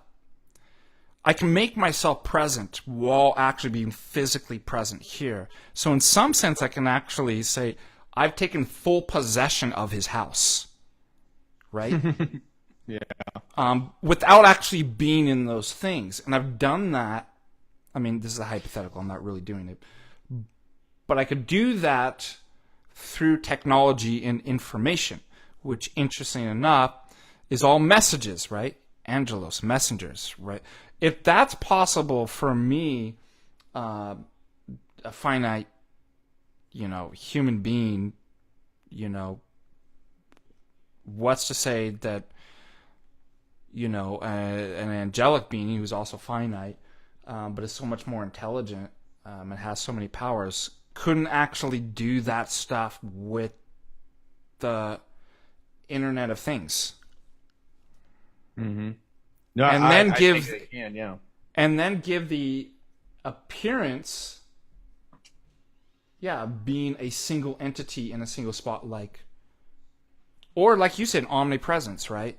Right. Now we're everywhere and nowhere. I'm not in any particular. I'm everywhere. I have this kind of omnipresent and omniscience and stuff like that through It's machine. this false unity that I think is ultimately behind this sinister spiritual war, and it dissolves space and time for those who would be inside essentially the machine or the AI. Because with 5G, at the exact same moment, you could know what's going on, looking through a camera in China, looking at my bank account in the United States, and knowing what crime was just committed in Brazil, all at the same moment because of the interconnectedness and with 5G satellites now. Yep. I actually first started thinking about this when I was in grad school, and I read Daniel Dennett's article, Where Am I? You should read it. So it's actually a really fun article about philosophical questions of where is the I? And I was able to come... So it was really interesting because it's it doesn't seem to be the body. He separates his brain and his body in this thought experiment, this funny story. And he calls his brain Yorick and his body Hamlet. And then it was I'm wherever my body goes, Hamlet. But he goes through a series of thought experiments through the scenario story where that doesn't seem to be the case, but he's not in his brain, right? And then they get disconnected. Then he feels like he's disembodied, right? And then he was well, maybe Descartes was right. And he's I can't be, but he's well, where am I? And you never really figure it out. And then, the strongest case was kind of or maybe it was one of the options that made me think you are wherever you perceive you are. And then I was thinking about this weird thought experiment myself about sense deprivation tanks. And I was okay, so, because basically his story is once his body loses signal because they're detached, right, with the brain, he's just it seems like pure consciousness, which in a sense is anesthetizing yourself in a sense deprivation tank. I don't have any external stimuli coming in, but I'm conscious. And so then I was thinking, I can still say I am where my body is, right, even though I'm not perceiving anything through my senses, because I haven't been detached. But then I started thinking, what if you could get a VR set then, and you had somebody going through the Amazon, right? And a live feed. And it was so realistic to fool you into thinking that you were there. I started thinking about well, in what senses could you say that you're actually there? Or would you start having placebo effects of sensual experience from the VR inside the sensory deprivation? Yeah, that's what I'm saying. I think that you would actually start having sensual experience of being in the Amazonian jungle. Oh, you mean like physically? Yeah, that's like the mind itself then starts to act sensually where the body experience itself is in if it's in the rainforest. And then Even this though got there me. is no.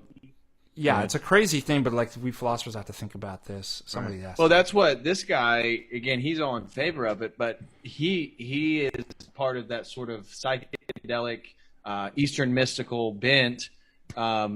He just got his PhD a few years ago from Rice, and he thinks that we're sort of like the Zhuangzi, the dreams within a dream. Like, where exactly is baseline reality? And so he's part of that sort of postmodern movement where all paradigms are essentially broken apart, and we're now all in our different paradigms.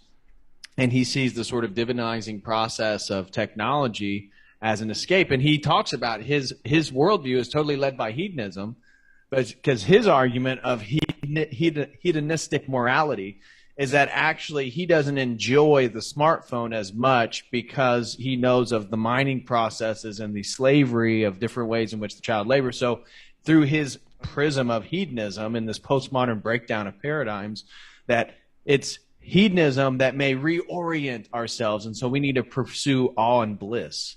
And that he thinks that hedonism will actually self-correct some of the moral ills, which is a total presupposition of like a Christian morality built into this whole thing, because he still believed in justice and laws and all this different stuff, yet at the same time doesn't believe in objectivity.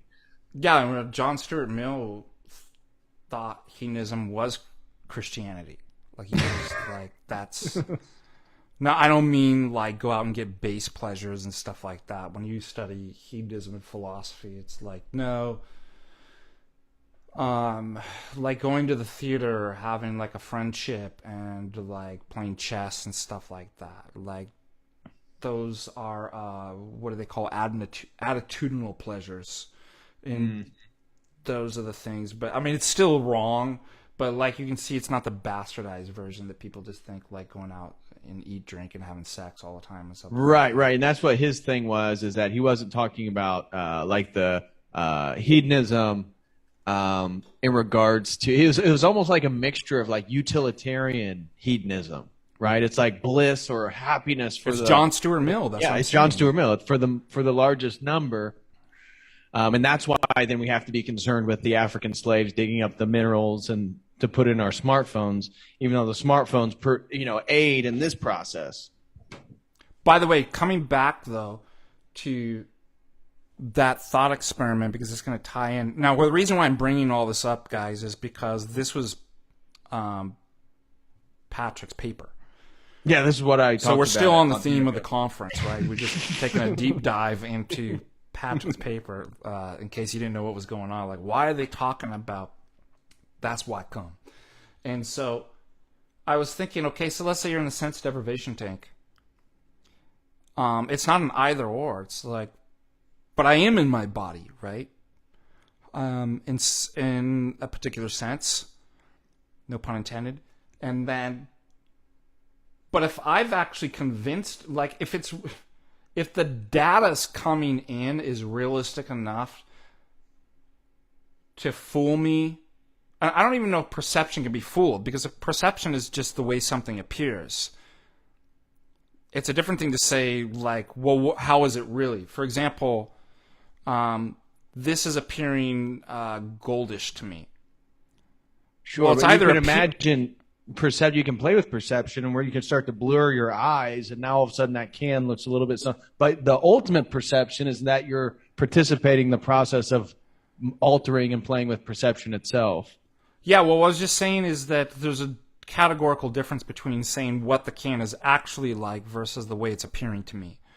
Oh, right. Yeah. So, well, that's the Noumena distinction of Kant. Yeah. So now, if it's appearing that I'm in the Amazon, then it's appearing that I'm in the Amazon. Right? And so, if I can say in some sense, I am where I perceive that I am, which is different than I am where I am bodily, right? Right. Then I can actually be in a different place. Think about it this way. Somebody's like, are you even here? Are you listening to what I'm saying? And it's like, no, I don't. Or you say, this is where I'm at spiritually, right? So we like geographically locate ourselves in a multiplicity of ways. Yeah, so we're just making distinctions in the way that you can be somewhere. Yeah, the ontological ways of experience, I guess. So if it's possible to speak that way, where it's like, yeah, I could be, in one sense, in my neighbor's, possessing my neighbor's house through full possession of, like, being able to see everything and control of all his devices. Yeah, well, you're going to have to go to confession for that. Yeah, that's right. I'm doing confession live right now. And so, or I could be where I perceive I am if somebody's giving me a live feed and I'm in a, sure, I could speak that way. Then all of that's setting up for me to think about, like, where can evil be in terms of AI? It could be an attempt to be everywhere. Right. If you, everything that's connected, all the wheres that could be connected, that's where it could be. That's a scary thought. Yeah. Yeah, well, it made me think of like watching a conference through a live webcam, or, you know, and yet you would tell somebody, oh yeah, I was at, or I was watching the conference, you know, like you would almost describe yourself as being there. Yeah. Yet at the same time, you could be on the other side of the planet in actuality. So then they'll say, like, you'd have to, like, nail it down. Yeah, but were you physically there? It's like, well, no, my physically... That's why I said it's not an either or. Like, there's a sense in which I'm here physically and maybe attentively, too, through my conscious, but I can be attentive in different places while not physically being there, too. Mm-hmm. And I think that's an important distinction to draw, especially when it talks about possession and AI and transcendence and stuff like that. Let me just, before we move on, take some of these super chats since people had given some money. Genghis Khan. Really? He's truly here. He donates $10. Pay Piggy. Yeah. Hey, Genghis Khan, you know, he gets around. He was actually in my chat Nice. a few days ago. So it's amazing. His legacy still lives on, you know. What is it? 1 out of every 9 people in China still has his DNA. Oh, yeah. Rachel Wilson, donate $5. Love you guys. Hey! Good to see you, Man, Rachel. the Wilsons are treating you well tonight. Yeah, here's to next year. Yes, here is to next year.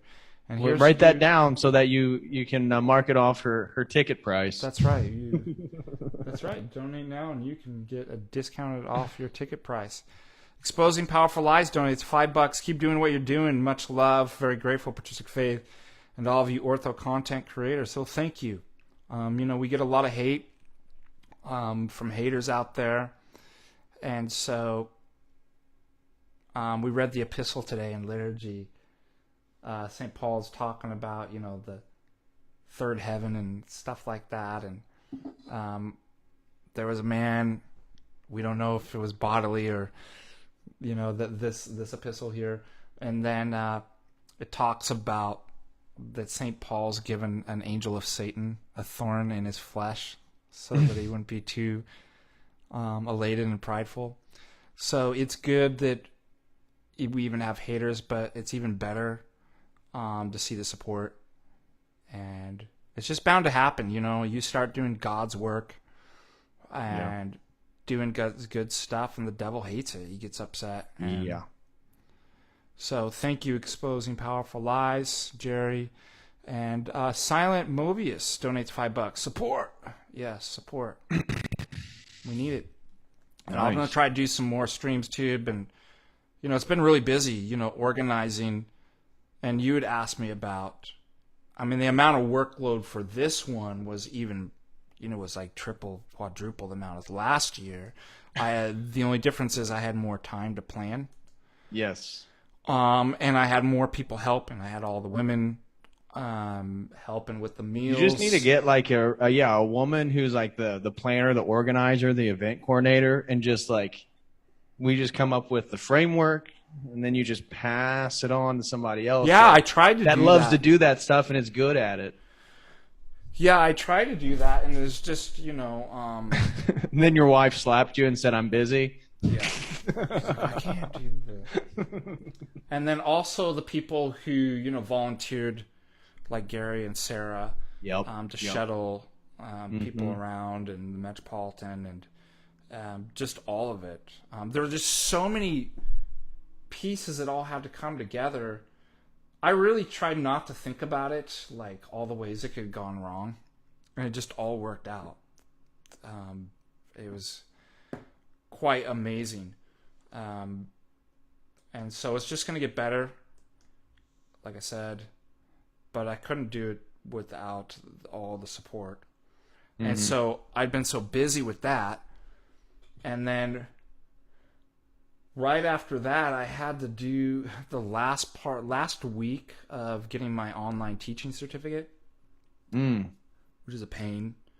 Oh, that was right before. I was actually in Montana. I had it while you before were and finishing that after. up. There were 3 weeks of it. Oh my gosh. Well, Well, do you feel confident you can educate people online now? I know, right? Actually, as painful as it is, there's some really cool things. It's just like learning to use, like Canvas and Moodle, like whatever. Yeah, I know. It's And there's just stuff that's like, I didn't know you could do that. Like, I didn't. It's like the amount of details and things, and all of it's to keep like people and students interactive and. Like, there's nothing that beats in-person education, though. No, I mean, even with all the apps and all the stuff they keep coming up with, it's like a chalkboard or a washable marker board with like somebody who knows what they're talking about in front of people with books. And the thing is, best it's way. more work to do on. Like people think that It is more work, yeah, for the educator. It's way more time consuming than knowing your stuff and then doing it in person. Especially, you know, it depends. Like, I've got a great lineup this year at Carroll College. I've got, obviously, I got Logic again. I've got, You got Logic by the tail? yeah, you saw the video, right? Shout out to the Beastie Boys. Yeah. That's Seraphim. I give a thank you to him for putting that together. Father. Oh, he did that? Yeah. Oh, that Father. was awesome. Shout out to Seraphim, man. I got to get down to Louisville and see him. I plan on doing that. In fact, I need to reach out to him. I'm going to do that. Within the next month, I'm going to go down to Louisville and do liturgy with him. Yeah, see, with your super chats, I want to do some tours. I'll do speaking tours. Like, I'll put something on patristic faith. You tell me what you want me to talk about. You know, I don't need much, man. Like, look, I've just live in this cubicle here, and I don't even need to eat. Like, I just got my books, right? As long as they I pay have for the support to steaks. get places, like, I'll tour the country, man, giving like book tours or like talks on. I'd love to do that and see everybody. And so, anyways, yeah. I've got epistemology. So 2 classes that I'm really good at, but I've never actually had the opportunity to teach: epistemology and philosophy of science. So I got those on top of my normal courses. So I'm super excited about it. Now, the reason why I'm bringing this up is when you do a new course for the first time, it's actually a lot of work. It's a lot of prep work. Building the course, putting all the readings, doing all the exercises, and working out all the kinks and stuff like that. But when it comes to doing like a logic course or like an intro to philosophy, it's like you've done it so many times, like you don't have to put as much prep work in. You know what I mean? It's like you go in and like I give the lecture. I've got the same slides. You might start adding stuff. But to do something online, it's different. It's, you know, you got to put a lot more kind of work in. Anyway, so I had 3 weeks of that. They had like the pre-challenge, right? Coursework. Then it was like the main kickoff for the online. That was the week before we did the conference. So I mean, I was taking up classes, online classes, to teach online classes to get an online teaching certificate, literally up to the day Thursday when everybody was coming in. I'd finished my classes at 2, and then I headed down to Butte to meet you guys. Then I'm exhausted. Like, I don't know about you, but if you saw me, I was running on so much energy. I was like, I can't believe and we were out late. We were out late, yeah. I'm like, and everybody's like, the next day, like, how are you feeling? I'm like, I feel great. Like, every day I felt great in the morning. And then after liturgy, the last day, what was over, and everybody was saying their goodbyes, I knew it was done, and I was just like, ugh. I'm like, I'm ready to sleep for like a week. I'm so tired. Wow. And then I had to go straight into another week of finishing up the courses. It wasn't a full week, but it was about 3 days to finish up the online teacher's certificate. Sounds horrible. Then flew out to Michigan for a week for the high school camp at our Episcopate. And now I'm back. Yeah. Right? And 2 liturgies. So I finally have time to like actually do some streams. That was a really long story to like tell you like why come it's been taking you so long to do a stream. That's why I come. It's a great story. You should use that as an icebreaker when you go to parties. Yeah, exactly. I'll tell you. Guys, hello? No, I think you've been super busy. The semester's over, Montanica's over. At least you have a window of a few months where you could pump out some streams, just gather some thoughts at things you want to talk about, chapters of books, papers, concepts. Yeah, I'm working on a paper I'm really excited about. I don't know because of my controversy. I don't even understand. I read some review of this. It was a great review lady put of this book here. Yeah. They had a criticism of your section? No, it was a good thing, but it was just a weird comment that said it was something like it was very philosophical, obviously. Like, I was surprised a philosophy professor Yeah, oh my gosh. writing philosophically. But it said, you know, I know Father Ananias is a controversial person. But then they were like, that's a good thing. And I'm like, that's news to me. Like, Yeah, I didn't. I know Rachel and Andy and I talked about this, and I'm like, I don't do stuff like Jay in a lot of these. I stay in my lanes. Like, if you think about my stream, what do I talk about? I talk about academic stuff. Yeah. So, you know, other than guilt by association or something like that, or like I have no idea. But like I noticed, you know, the in thing right now, and you saw this with Sarah Riccardi Schwartz. Oh my gosh. Anything that these people don't like that doesn't match up with their progressive, secular, humanist, Gnostic, neo-Marxist, how many other different types of philosophies have influenced them to give them whatever crazy kind of hybrid that people would typically call like the left or something like that. I want to be a bit more nuanced. There's a lot of stuff and philosophies that are going in making a person kind of think and say certain things that they do. Well, I'm glad you told me, though. I can begin to publicly distance myself from you. So yeah, well, there you go. I appreciate That's why I did the stream, so all of you guys can unsubscribe from me, because I'm obviously a right-wing, dangerous. This is what these people write about. Yeah, like, it's unreal. If anybody knows about, like, I never talk about politics. The only time I've ever talked about politics is when I actually, and just a total academic, when I actually did the 18th to 20th century social and political thought, when I taught that class at the university. And it wasn't polemical at all, just literally going through like Machiavelli to Marx and then into some well, of the to promote orthodoxy is political in 2022. Yeah, well, that's what I'm trying to get at, is that if you support traditional marriage, if you believe if you're in against two genders, abortion, right? If you believe in that women get pregnant. yeah, if you believe in these really hierarchy. radical ideas. Oh, the big thing now is that, and I talked about this, and it wasn't controversial when I was teaching the socio-political class at the university. I was like, hands down, there's not a thinker out there that thinks democracy is a good form of government. Like, actually, No. they all worst. think it's the worst form. The only The person worst. I could find that actually gave it somewhat credence was Rousseau, and he said only at a village level where you'd have to know.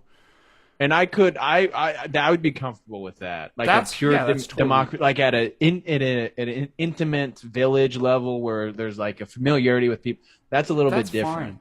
And that's what Rousseau We're talking was about, talking about. millions of people here. So no, I made it public. I am not pro-democracy.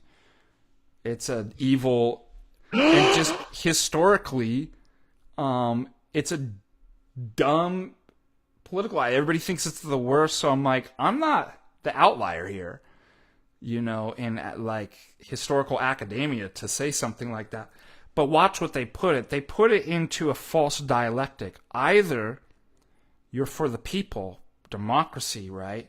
Which is all tied to this kind of multiculturalism and stuff like that. Everybody's got a voice, right? Which is this radical egalitarianism that modernity's brought down to the destruction of hierarchy, both in nature and the polis, and in the church, too. This is why they want to usher this stuff and mix the genders, right? You know all this in magic to blur the boundaries of reality. And so it they becomes put in a illogical. false dichotomy. Well, if you're not for equality and egalitarianism, what's all the words that they use? I get them in you get them in academia all the time in these. Well, you're ingrained homophobia and transphobia due to the white patriarchal. Equity. No, here's the word: equity, egalitarian, a more tolerant. It's actually meaningless. Oppressor versus oppressed. So if you're not for the people and for that, so here's the false dialectic: you're either for democracy or you're totalitarian fascist. Right. Right. So if I was like, well, I'm not for democracy, right? Yeah. Like, I don't think that's controversial to say. They were like, whoa, he's Father Deacon fascist. That's who. And I'm like, I'm not political. Like, I'm Orthodox, right? I'm actually apolitical. I'm a philosophy professor who's able to critique every philosophical paradigm and political paradigm. Like, I don't have that. So I'm just trying to what makes me actually controversial? Like, I think, again, everything. The beard. It's the beard. It's the beard. My my CERN cream soda particle accelerator. So the thing is, they're just labels, and again, I've talked about this, I think, with you, that it's amalgamation of different things that makes. I mean, I almost hate to use left because it's kind of a shortcut to thinking. To people just say left and right. I'd rather kind of go through and be like, no, there's amalgamation of different kind of philosophical ideas that have kind of merged into kind of be a dominating ideology in our contemporary time, by which a lot of people might call the left or something like that. And right. I mean, because we're talking about Marxist ideologies wrapped up in liberal capitalism. There's a classical liberalism overlays. Like, there's multiple. Oh, it's totally weird. There's no single ideology. So you got the classical liberalism. You also have the neo-Marxist kind of ideas, but you also have the postmodern kind of skepticism and rejection of rationalism and the Enlightenment. Right. So, because when you point out that somebody's argument's bad or that they're being inconsistent, that they're not principled, they don't care.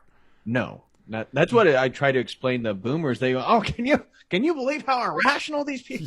Like, that's the point. You don't understand. It's I pointed out their hypocrisy, and they didn't get it. Don't they know that women menstruate? It's like, no, you don't Well, understand. it's because logic and arguments and rationality is racist, right? That's the oppressor. So I'm not joking. I did a whole thing on mathematics, and I think Portland, Oregon's deemed white supremacist. And so then you have two other additional things. Now I'm painting this amalgamation for you that creates this monstrosity of whatever that thing is out there, right there, protesting me. Hey, Is that the neighbor that you took over his house? we have BLM in Montana too, but it's Bureau of Land Management. Biden loves minors. So, but you also have, I think, the influence of existentialism and phenomenology come into. So, it's not about whether I'm logically consistent or principled or whether my argument. The appearance, the aesthetic, right? These people are into asceticism, a type of not asceticism like the spiritual practice, but the aesthetics. Yeah. The way it looks and feels. And I remember this even in high school. I was reflecting back because I was spending time with these kids in high school at the camp. And it was really amazing to watch their interplay and the way that they thought and kind of worked with each other. And I'm like, I remember what it was like. You don't have the experience and you haven't developed the kind of logic and arguments to kind of think your way through life. So everything's just, and then your hormones are going crazy. So everything's super emotional. It's like, oh, it's the way this band makes me feel, right? It's the way this looks. You want to be part of a scene. And it's like, it gives me, there's a phenomenon, right? And a possession. It's very intoxicating in high school, right? That's why it's so dangerous, right? You can get into things. And then I was thinking, well, that's how these people are. But they're growing up. And no amount of arguments and pointing out their hypocrisy is going to work. That's what's, the whole idea of the university is a place of dialogue. That's a Trojan horse. That's stupid. You can't dialogue these things. There is no getting through to these people because they don't appreciate arguments and rational discourse and these different things. They feel that they're right. There's an aesthetic to it. And guess what? Now you add the revolutionary spirit. Yes. And this kind of utilitarianism too, like the ends will justify the means. I'm right. I feel I'm right. I don't care what kind of arguments. What do you do when society becomes like this or a person? I mean, I know what Aristotle says: when arguments fail, you appeal to the stick, right?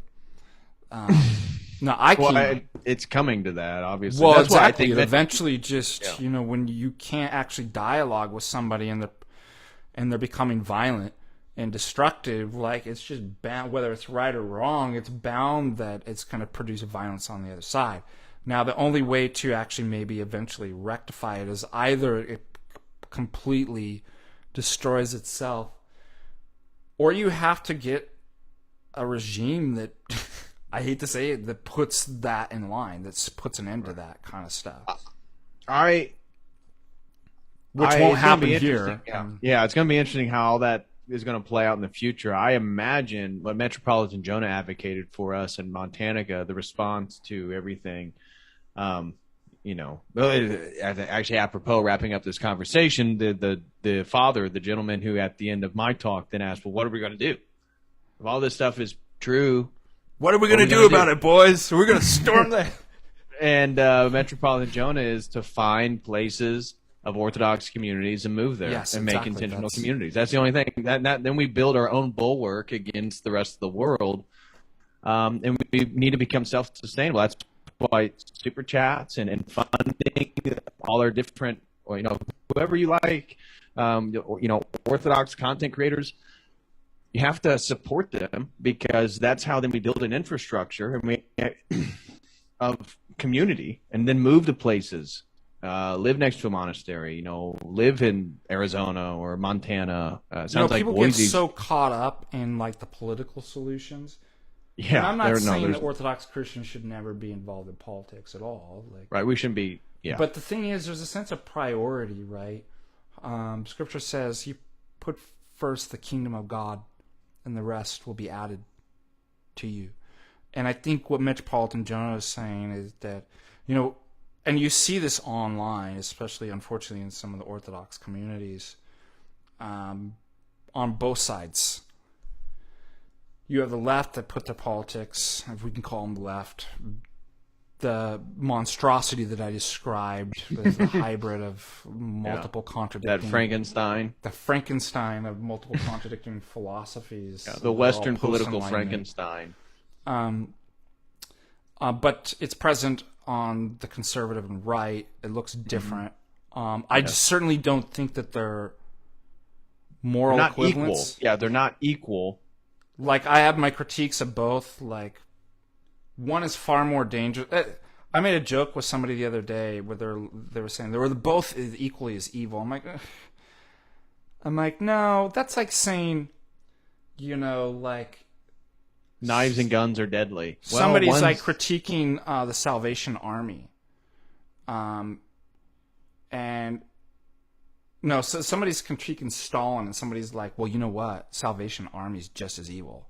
It's like, Salvation Army's dumb and stupid, but I'm pretty sure they're not moral equivalents. Right. Right? Like, you get the same thing, so it's another false dialectic that people think, like, oh, the other side has to be just as bad. It's like, not really. Like, that doesn't mean that Orthodox or right-wings or conservatives or something like, we're not. We transcend the kind of politics and stuff like that. Right. But, you get even on the right, like, people just think, like, they put all their eggs in that basket. They put not the kingdom of God first. They put politics. So the Orthodox solution is going to be through conservative politics. Like, no, it's not. No. And again, that's not to say that you shouldn't be involved in politics or something like that, but like what Metropolitan Jonah said, first things first, right? The priority is in the church, in the home, in your community, right? Then the rest will be added. And eventually, I think that's how it's eventually solved. Yeah. If that makes sense.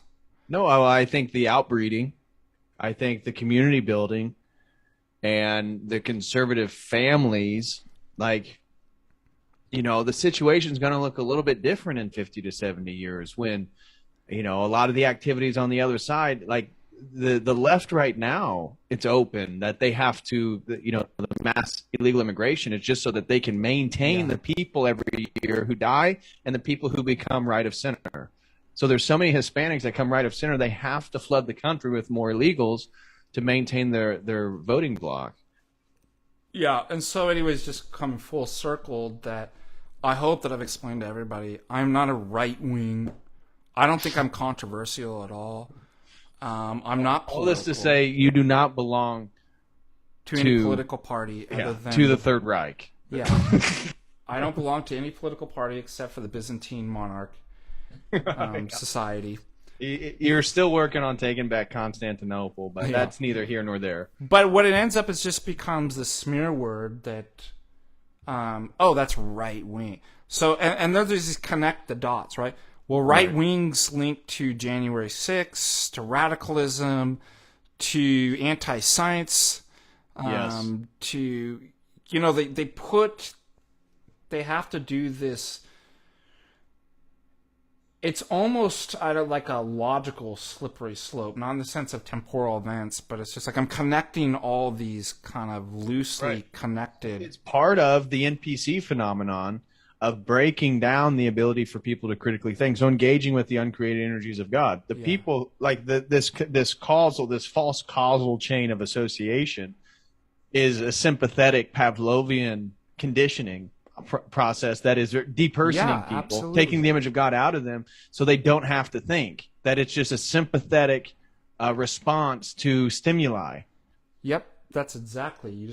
You label that person, they're the enemy, they can't, they're the threat, and we need to destroy them. There's no dialogue with them. The loss of personhood is and relations gone. Right, and that in a way that NPC then blends in back to the Matrix, the satanic, demonic. That was my whole demonic kenosis. Is that's where they all go. They end up becoming like minions, literal minions for the system, because they can't think. Their brain is the operating system of the control. Yep. That's why they go along with every narrative. That's why they put on the mask. They take the drug. Whatever is told to them is they're losing the image of God in themselves, that they blend with this henosis. So I had a friend, like a best friend I grew up with, and we were talking about our time in junior high and high school and how we were different. I've been doing a lot of introspection, and then working with these high schoolers too is really beautiful too, just to kind of revisit. And I just encourage everybody to kind of take inventory at different times of their life, and you can see how God's worked, and it really just kind of helps you think through stuff. And he was like, yeah, we never fell for the herd or did what, we were anti-authoritarian, and I was like, we were actually. And I was starting to go back further in my mind, like, why am I like that? There's the bootlickers and the herd, the they, as Heidegger says. Yes. That's the good stuff about Heidegger, is that he at least had a concept of authenticity and stuff as being kind of an existentialist. He picked up on that, and he just became a Nazi. Unfortunately, he somehow didn't see that those two things were incompatible. Anyways, I thought about how much art, and this is very Orthodox too, when you have a name, it calls somebody to presence. A name is very essential in making somebody who they are. Right. And Remember even in eternal. picking our, discovering and choosing our saint names too, that's important too. There's something really about names. And my parents gave me a Norwegian name, like the author of your book there, Erik. And I remember very early on is that I saw Eric's with a C, ERIC, and Eric's with an ERICK is different. I'm like, oh, they're kind of, I'm like, I don't know, those people are a bit off. They're the common, that's the common. And I really didn't want to be associated with those Erics. I'd get really upset when I was a kid if somebody spelled ERIC. And I'm like, no, I am unique and individual. I don't want to be. And that started forming me. Yeah. Where I was like, I don't want to wear all the popular clothes. I don't want to carve my own way out. I don't want to listen to and follow the rules just because it's a rule. You don't want to listen to Nickelback. What's that? I said you don't want to listen to Nickelback. And it doesn't mean that you still fall into that step. I'm just saying I still heard stuff and fell in line with certain stuff. But there was something in me that was distrustful, anti-authoritarian, sought to rebel against the kind of Pavlovian conditioned. And I misdirected that at a young age, and it got me in trouble. But it's a divine energy. It's part of who I am. Yes. And it could be directed in the right way. I found that, hey, this is really suitable for philosophy. Don't take things on surface, right? You want authenticity, right? You put truth above all these other superficial things, even if it's painful and if you're going to be ridiculed and called, what was the Father Deacon fascist or controversial or something like that. It doesn't matter. Because people's lives and truths is more important to me. And I remember this when I was younger too. I didn't like bullies. And I remember in 5th grade, I challenged the school bully, which was he was 3 times the size of me. Came from a gang family. And I was just like, dude, I'm tired of it. I'm tired of you bossing around and beating people up. I'm going to box your ears in. And I gave it my best. He definitely beat me down. But I'm like, you know what? I stood up. And so whatever you see in me, I still have that in me. Mm-hmm. You can call me names and stuff like that. You can ridicule me, and it doesn't really get me in my passions. But when you start hurting other people around me and destroying the lives of those who I care about, I get upset. Yeah. I don't want to see people conditioned in this way. I don't want to see them NPC. Right. And sometimes maybe this comes off as oh, he's not very empathetic. He's, it's all about that. But no, it is. It's because I actually care about truth and people and their salvation. That's why I get so upset. I'm not wrestling against flesh and blood, but principalities and, rulers of this present age of darkness. It's the ideas that make me really passionate that I want to fight. Right. If that makes me controversial, whatever. Like, I thought that was the duty of a priest and clergy member of the Orthodox. I think this is true also for me. I mean, mine wasn't so much through the name, like this individuating process that sort of brings you into the presence of standing in resistance to this demonic kenosis, right? This totalizing system of acquiescence is sports. I think athletics was a huge part of me because I have the same name as my dad. So David Harry is my dad's name. That's my name. That was his dad's name.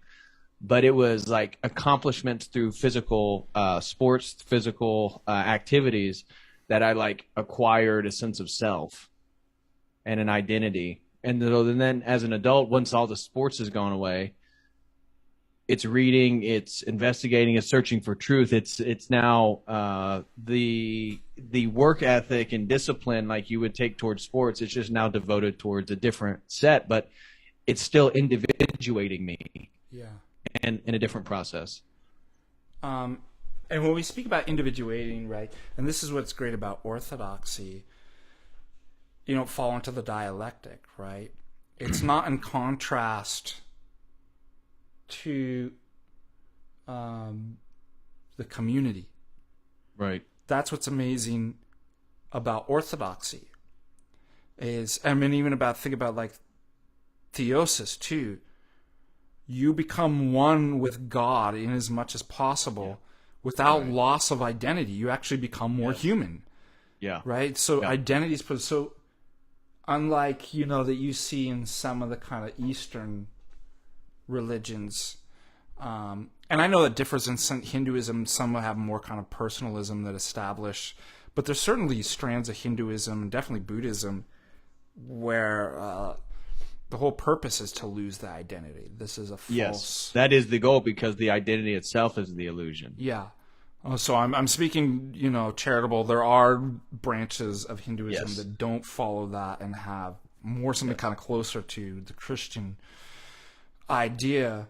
But that is the general what's called Eastern mysticism. If you're going to describe Eastern mysticism, it is that the experiential world is an illusion, which includes the sense of ego and self.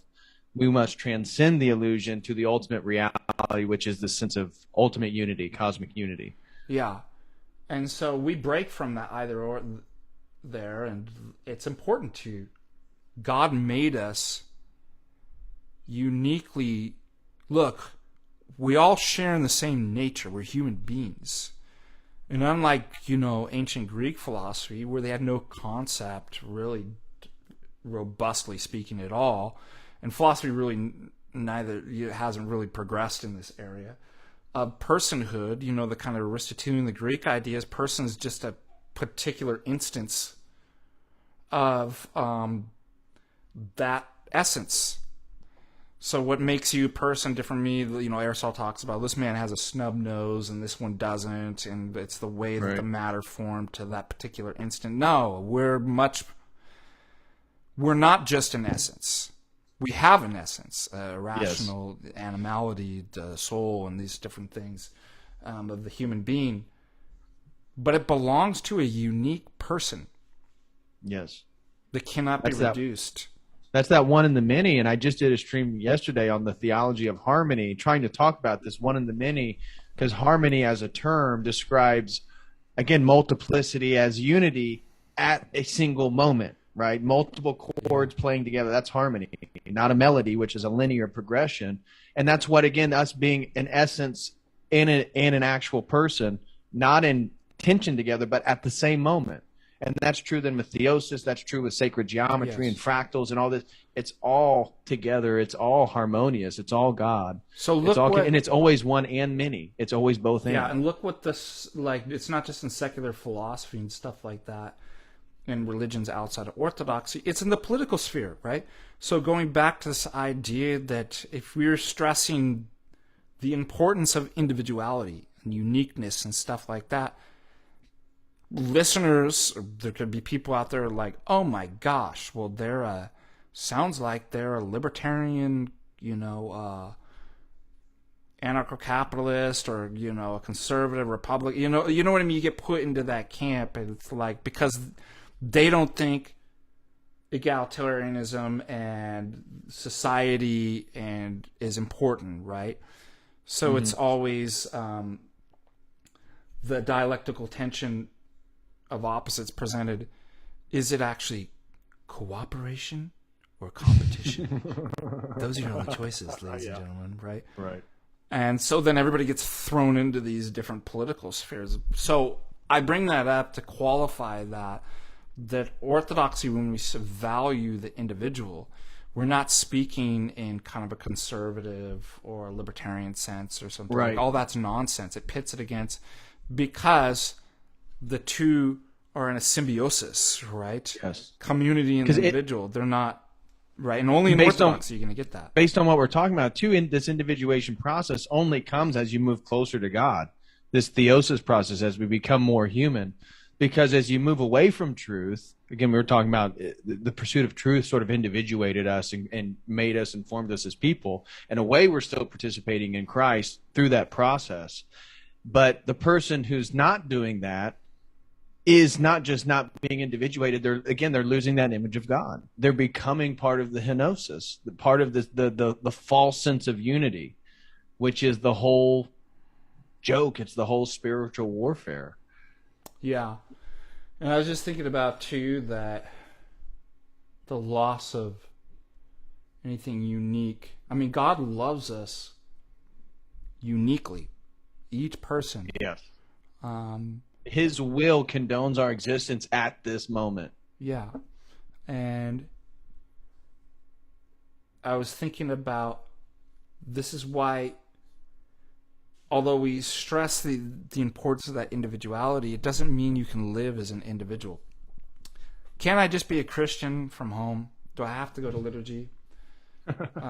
You're baptized into a family.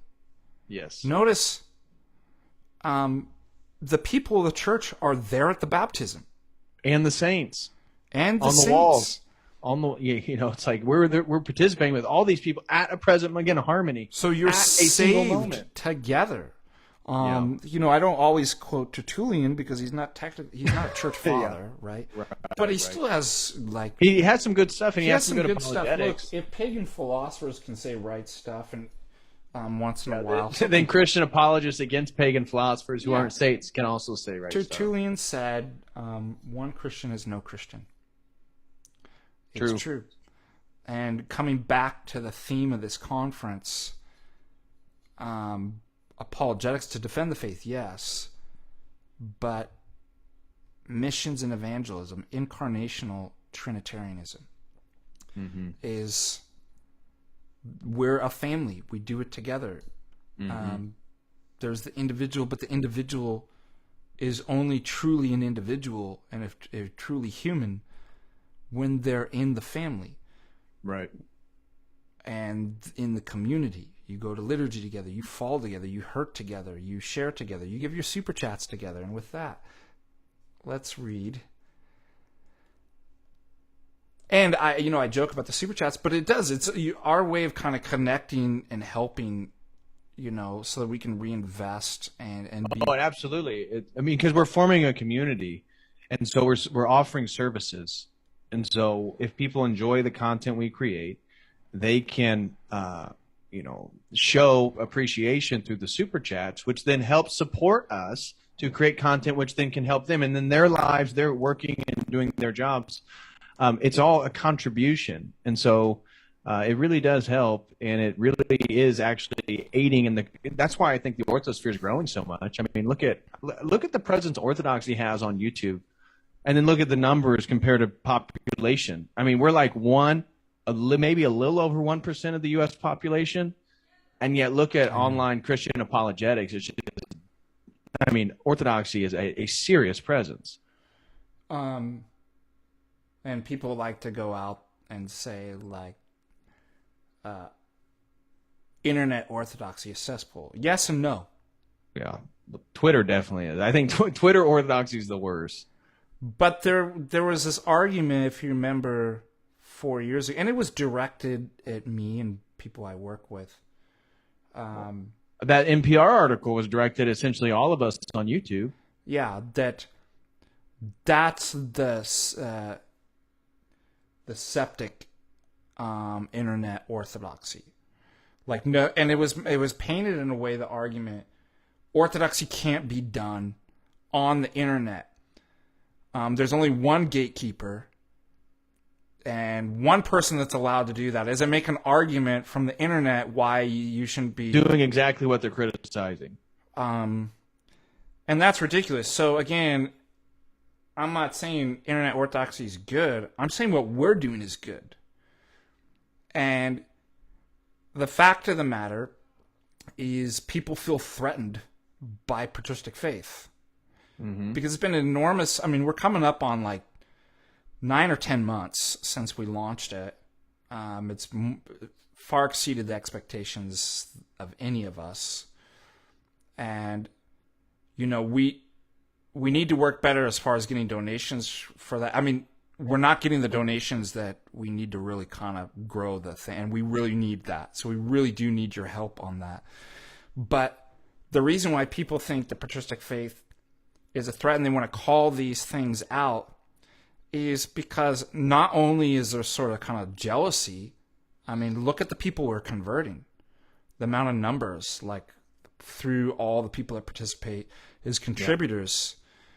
That's why I wanted to consolidate that. I'm like, it will grow if I consolidate it. The outreach and ministry.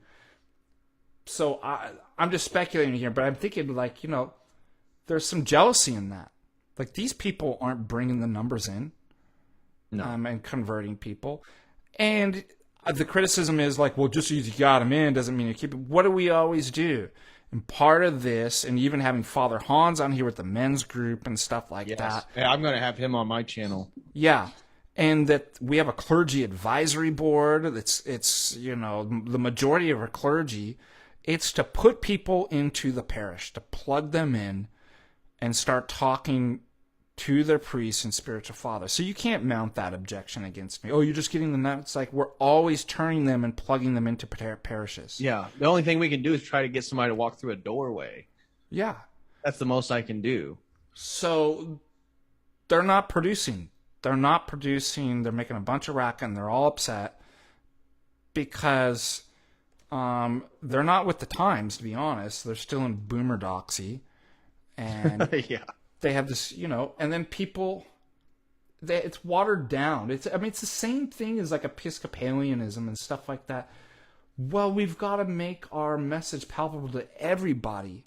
Did you see the Archbishop baptize those babies from the gay couple? Yeah. Didn't he go all the way to Greece just to do it? Yeah. Now, I mean, unreal. Yeah, it's crazy. Like, I don't know exactly how you deal with that situation, but I can tell you what you don't do.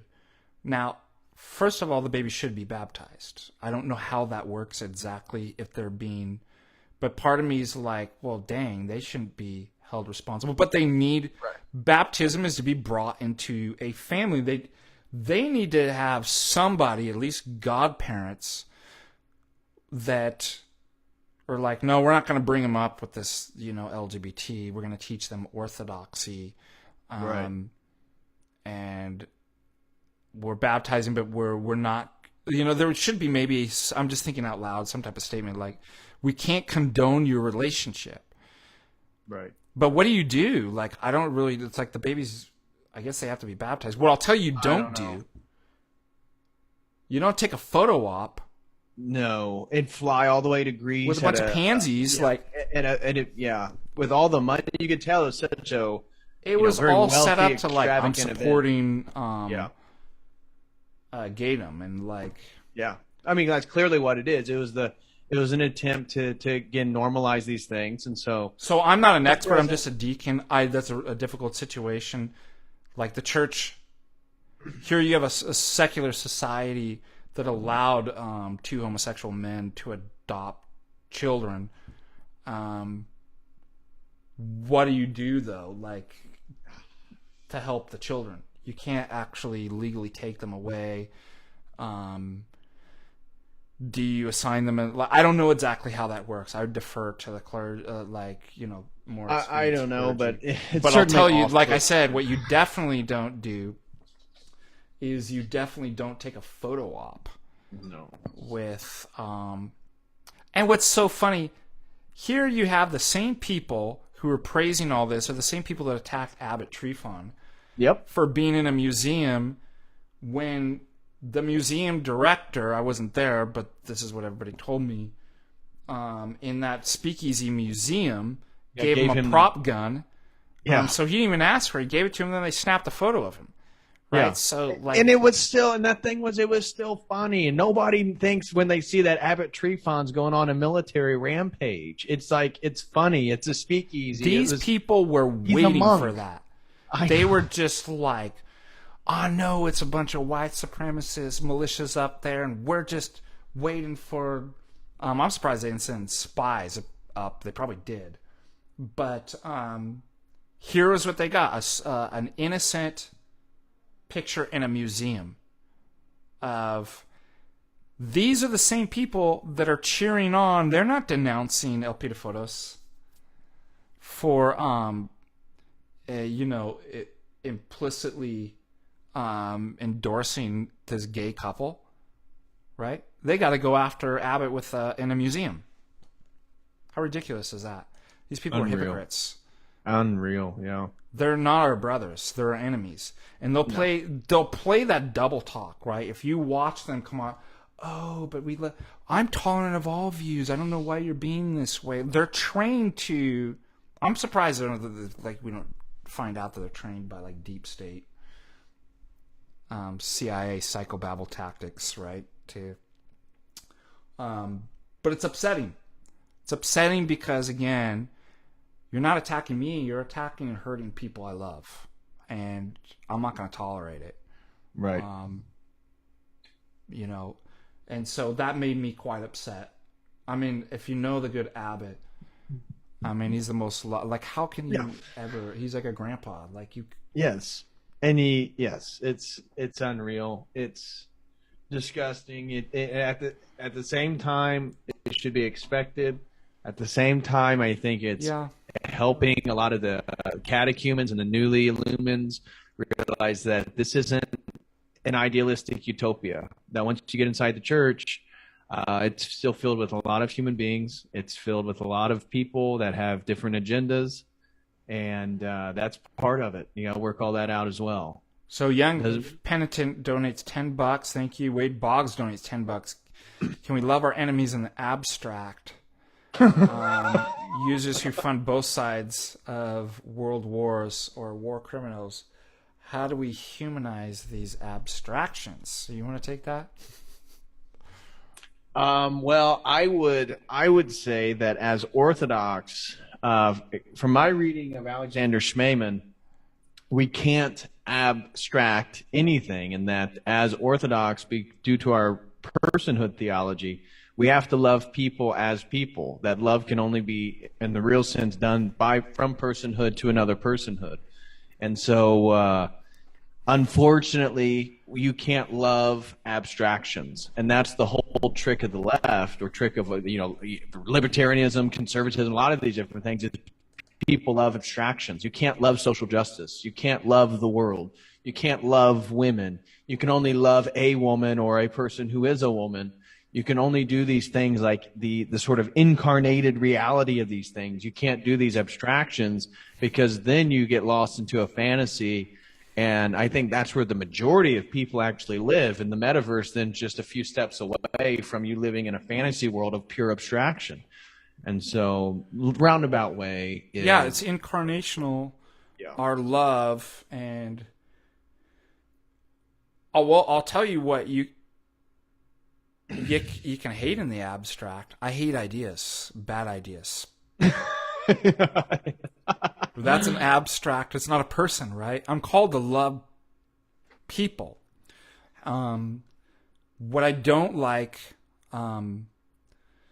are destroying ideologies, dehumanizing ideologies. And sometimes this is misinterpreted, that when, for example, and I think this is why patristic faith gets the haters, because we speak up against demonic ideologies that are destroying the world. Yes. Yes.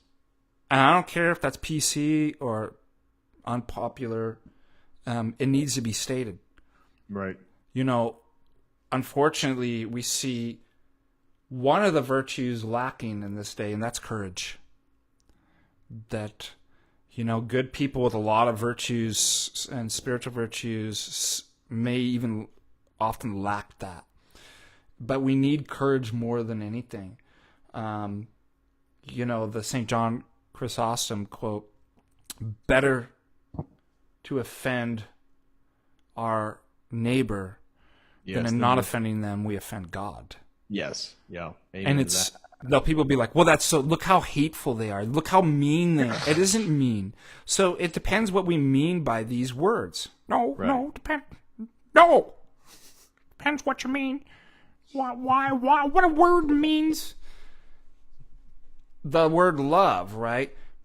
People have hijacked that word and they pack into their whatever meaning they want. Uses some type of ephemeral, like emotive, nice feeling. Love does not mean nice feeling. Right. I mean, think about it. If you say you love your parents, spare the rod, spoil the child, right? Right. So would somebody be like, oh, they're not loving because they had the discipline, and that's mean. No, that is love. Well, that's that boundary thing, right? Like boundaries are perceived to be evil. Discipline is a boundary that is actually done out of love, and that's logic, and that's the way God works for us, and that's creation, and they hate those boundaries. And then what I've seen even in the Orthodox world and criticisms, and I'm talking about ideologies, right? And I'm critiquing that. Now, you may be guilty by association to an ideology, but it doesn't mean I hate you or I'm being mean to you, right? I'm adamant about destroying down those strongholds that are demonic. And so you get in the orthosphere, sometimes people will be like, oh, that's so mean, it's so unchristian, right? And they'll pick a particular saint and they'll make that the universal, like rule that we all should just be so gentle and shoot the birds, and like Saint Herman, you know, Sarava, you know, Seraphim the Seraph, and it's like, yeah, but you're like, they're great. We need that, right? Yeah. But first of all, they weren't pastoring a parish. Right. And they weren't married. They weren't in married. the world. Yeah. You know, sometimes a parish priest, they have to know what's very difficult that I've seen with parish priests is they have to know when to be gentle and when to be stern. That might sometimes I mean, you've seen it. Have you seen priests rebuke people? What if we said like, oh, but that's not loving? Do we forget about the warrior saints? Do we forget about when monastics actually took up arms to defend their people? That's why St. George is my warrior saint. I gotta get my favorite and a great saint to help women, to give a good role model for women, Saint Olga of Kiev. Saint Stefan Chalmaris, Saint Stephen the Great, Saint Alexander of Nevsky. These are people that actually, in love, had to take up arms and do something that, you know, in normal circumstances, you know, and it's still a terrible thing. And we still will have to account for that. I spoke with a priest about, you know, what if, you know, the Turks are coming over the wall of Constantinople? Well, you're gonna have to I would fight back. Yeah. But that doesn't mean we're given a free pass either. Say I killed 2 or 3 men in battle. Yeah. That's still part of my judgment. Obviously, within the context of everything is included in that judgment. But so I only bring that up and just say that I'm going to start using this tactic. There's 2 arguments I'm going to give you. They're really easy. So when people have these arguments, like, and we'll talk about this,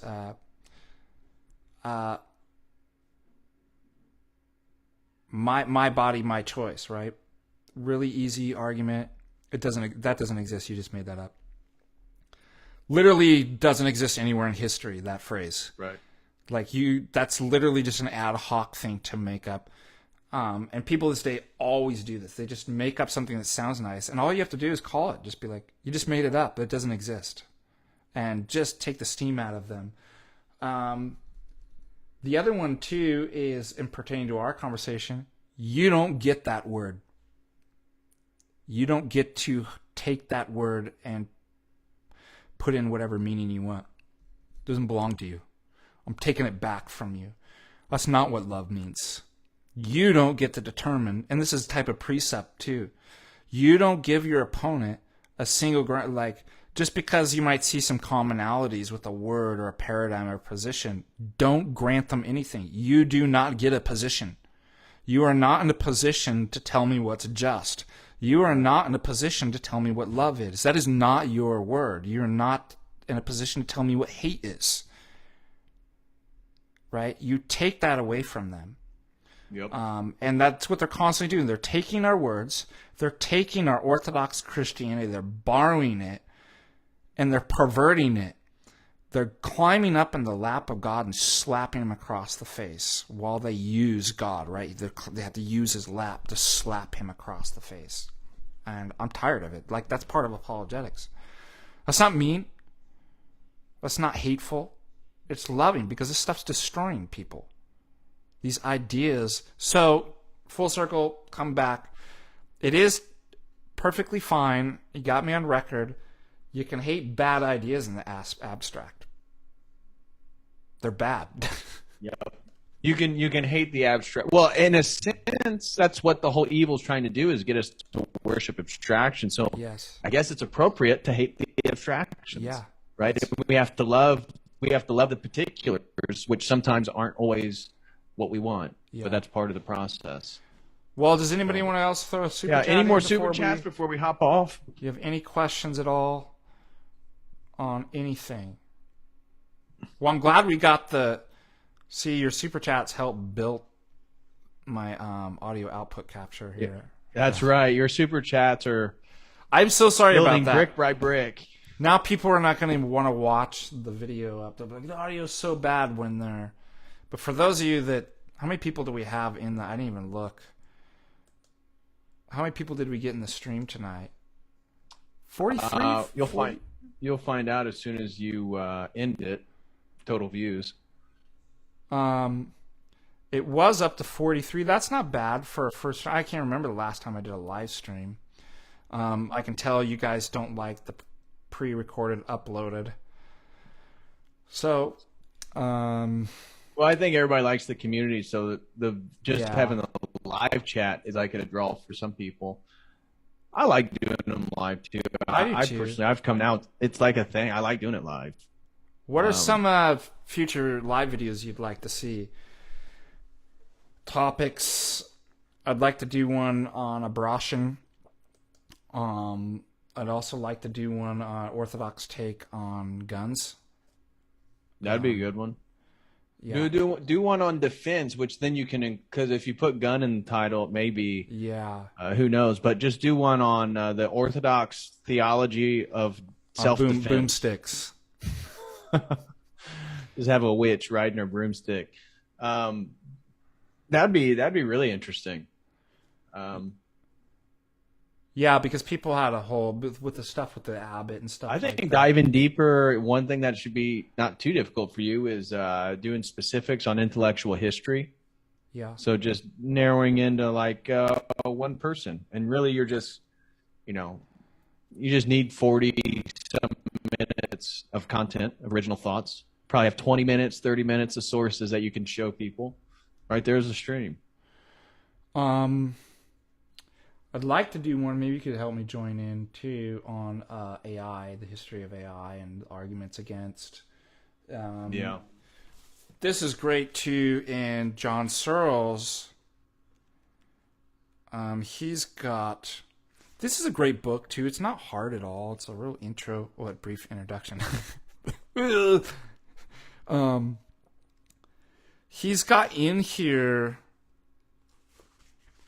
He lists out in really short ways. It's really cool. But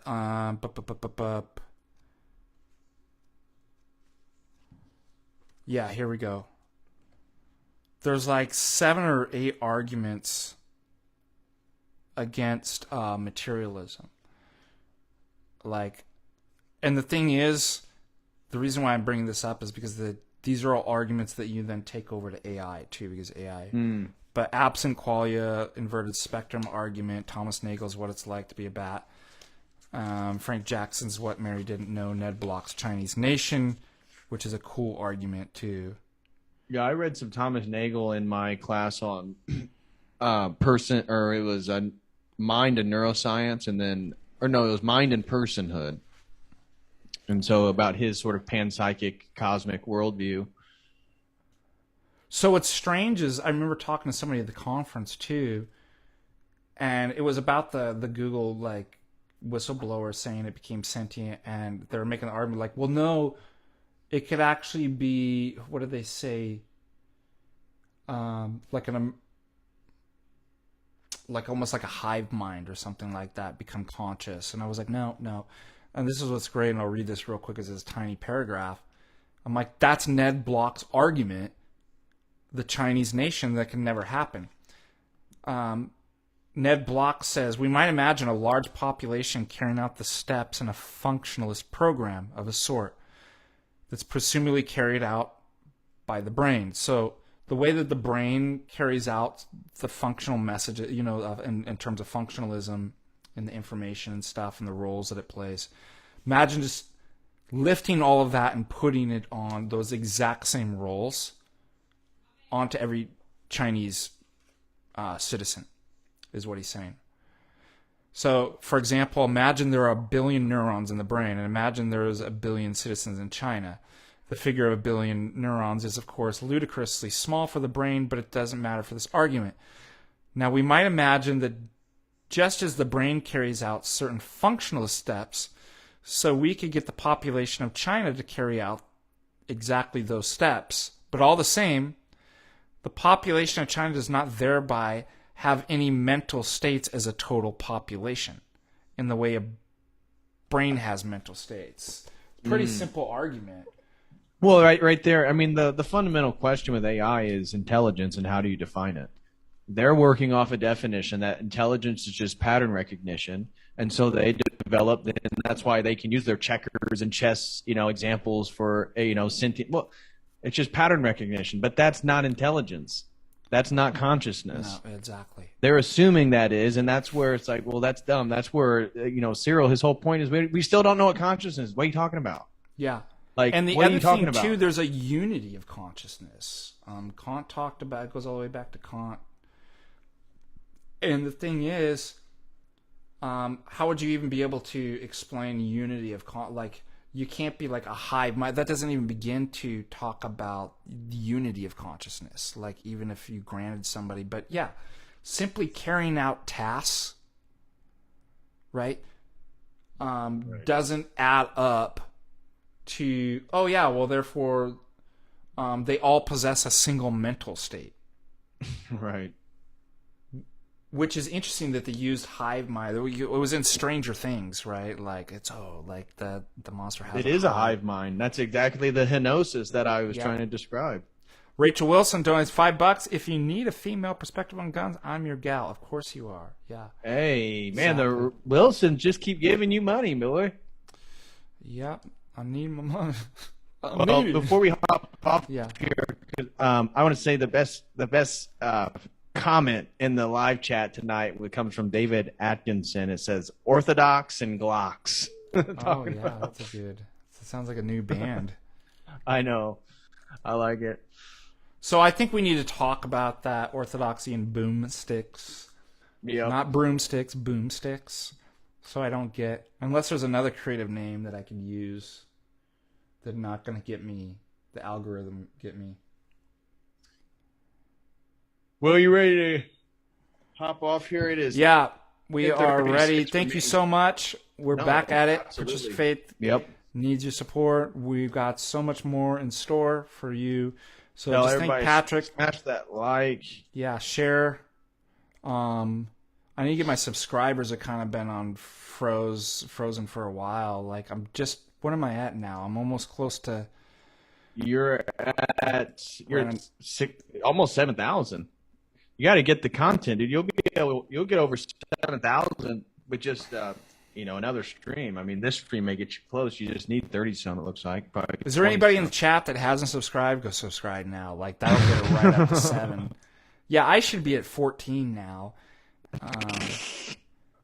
And I just need to put the work in. So I just want to thank Patrick. Thank you, Michael. His Eminence, Metropolitan Jonah. Also, And I should say also, I said it in my own stream, but meeting Abbott Trefon, good as advertised in person, as people describe him. So that was a big high for me. I watched a lot of Abbott Trefon. He was really large in my journey, and so it was great to see him in person. And God willing, maybe him and Metropolitan can go again next year. yeah, and we've got some other. I mean, there were some big names. I don't want to tell you to spoil it because I'd like to see if I can get them for next year. But there's some big names that were going to come, and things with schedules didn't work out and stuff like that. And so they're up on for next year too. So God bless you guys. A blessed feast for those celebrating the old calendar. Pray for me, my family.